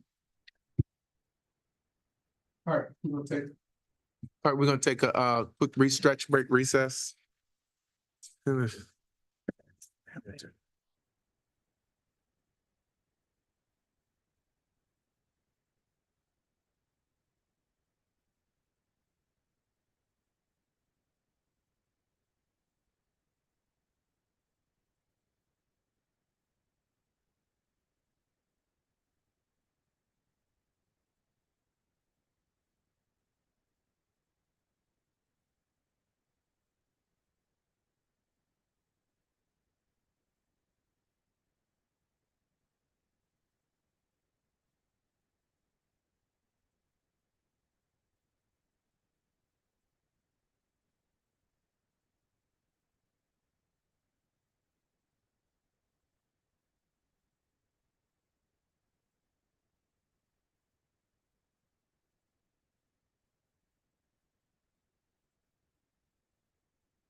All right, welcome back. All right, next on our agenda is the town manager's report and introduction of the new chief financial officer. Town manager, the floor is yours. So what I'm going to do, Mayor Wood, I'm going to start with the introduction of the new employees. Allow Mr. Eatman to come up with a brief presentation. So briefly, I would like to let y'all know that we've hired 3 new employees. One is Ms. Lorraine Henderson, who is our new senior accountant over payroll. The other employee we hired is Ms. Ayana Thurston, who is our new procurement specialist and grants writer. I'll ask that she stand up and wave so people can know who she is. Okay. And Mr. Eatman, if you can please come up with your vision for our new finance department, please.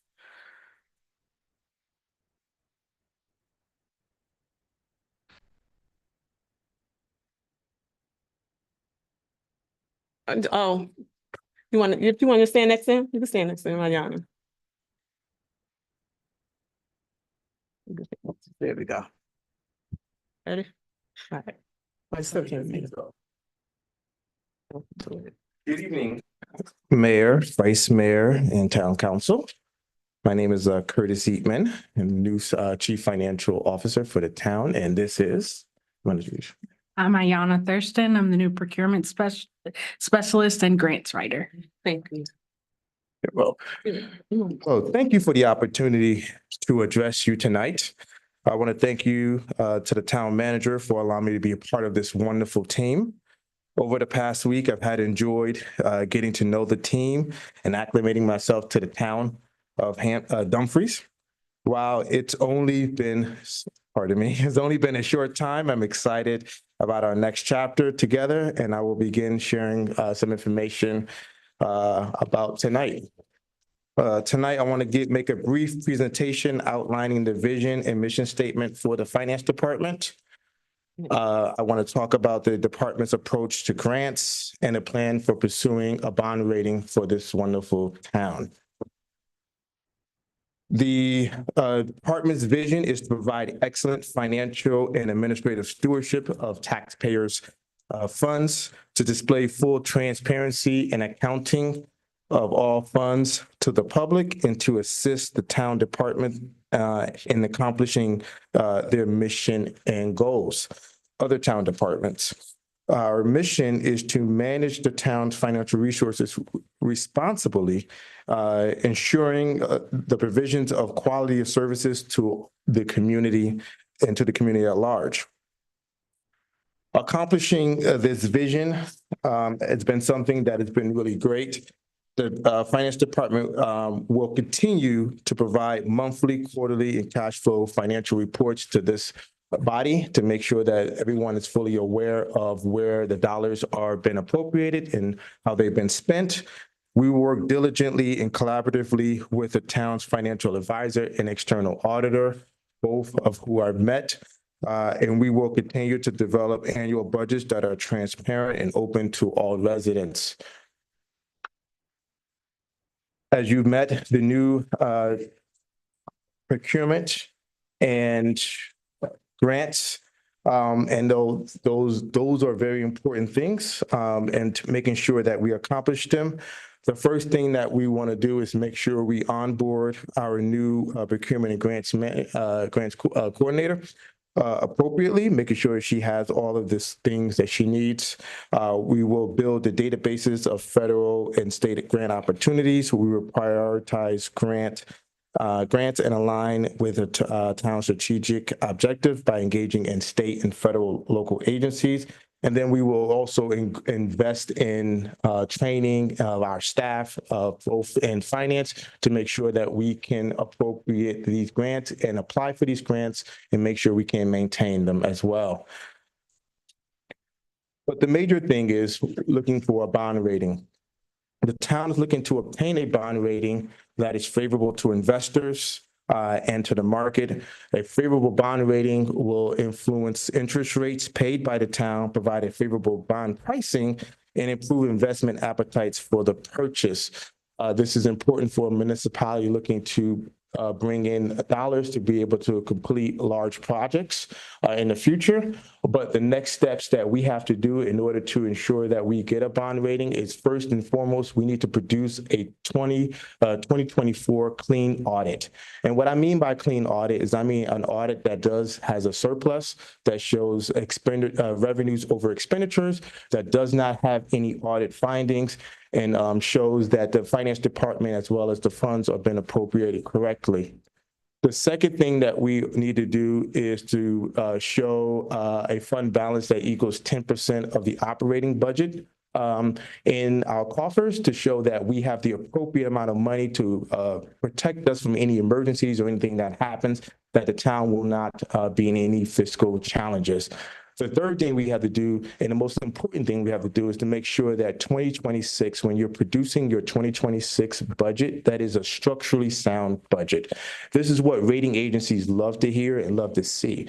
A structurally sound budget is a budget where revenues and expenditures meet without having to use any one-time revenues or having to use any sort of accounting gimmicks.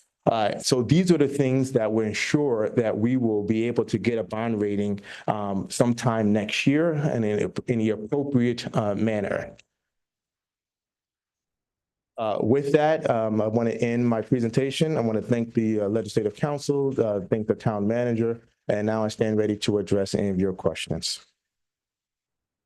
Let me just say, welcome aboard. You're speaking my language, and I appreciate everything you're prepared, and I'm looking forward to execution, flawless execution. So thank you for that surprise presentation. So thank you for that. Thank you. Vice Mayor. I just want to welcome you, Mr. Eatman, to the town of Dumfries. We look forward to working with you and all the great things that you do to help us keep the town moving in the right direction. Thank you, ma'am. Yeah. Town manager? Okay. May I finish the Yeah. town manager report? Yes. Thank you, sir. Thank you. All right.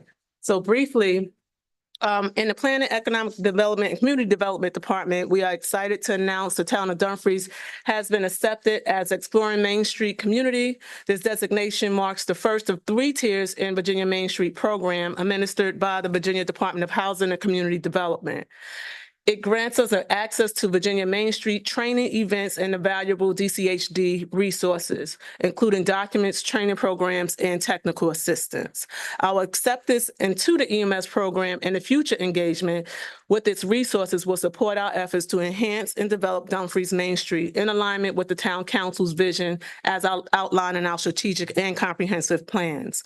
Moving down, I'm going to highlight something that came to me rather recently, but it was not in your report, but I just need to share it with the council. I'm excited that out of 107 entries for the Community of the Year contest hosted by Playmaker Magazine, the town of Dumfries has been selected as the runner-up.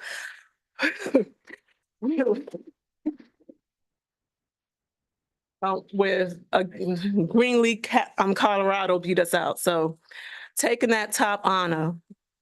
Community Playmaker Magazine is respected publication tailored to the local government leaders, including mayors, council members, administrators, and their teams, with the mission to inspire the next great American community.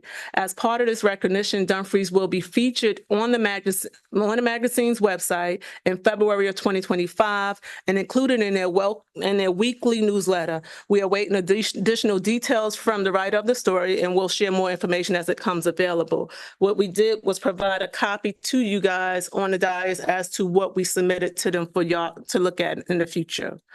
Moving down to a few up and coming events. Today we had our International Men's Day. This week, Thursday, we're going to have our Dumfries Business Expo. We currently have 87 individuals registered to attend. On November 30th, we will have our tree lighting as well as our movie night. And on December 14th, we will have our holiday parade.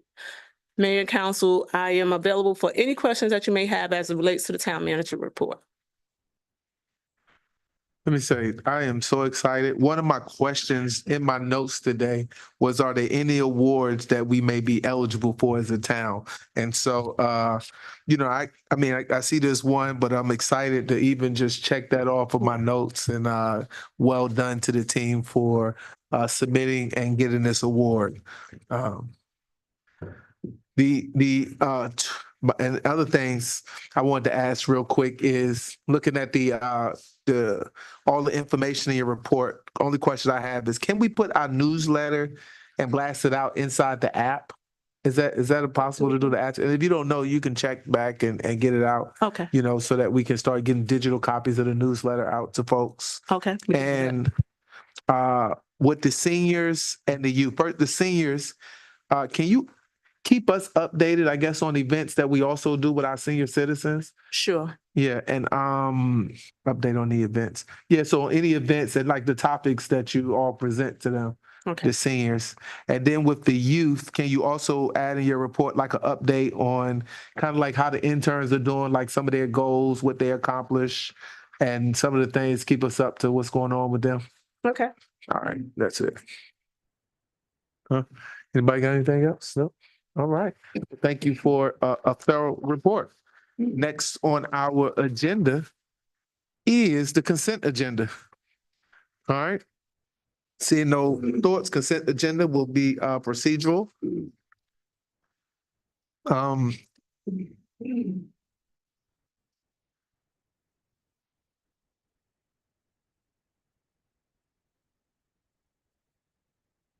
Yes. Mayor, I would like to move that we accept the consent agenda and that we move on. Okay. Second. All right. It's been motioned and second. Any discussion on the consent agenda? All right. Seeing none, Madam Clerk, please call for the question. Councilmember Peterson. Aye. Councilmember Pete. Yes. Councilmember Fields. Yes. Councilmember Brown. Vice Mayor Nickerson. Yes. Mayor Wood. Yes. That motion's passed. All right, last on our agenda, looks like this gentleman has been waiting patiently, is the public hearing seeking authorization for the town manager to grant the authority to sign lease agreements between Suite 320 and the town of Dumfries. Good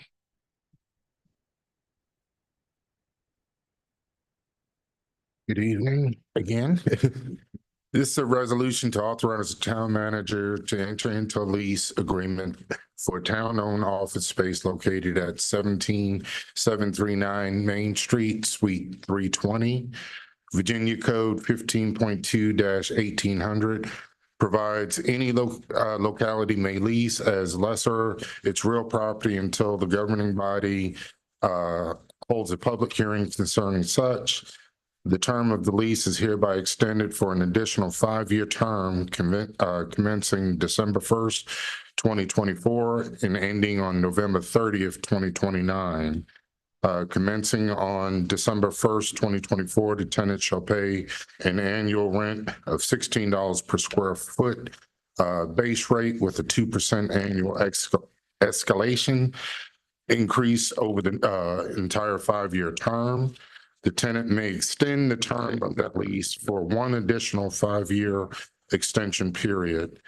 Whereas the town council authorizes manager to sign and enter into the lease agreement regarding 320 located at 17739 Main Street. And we ask that it be resolved that town council of the town of Dumfries hereby authorize the town manager to enter into that lease with Dr. Eric King of the Future Kings for Suite 320. All right, council, any questions on the staff report?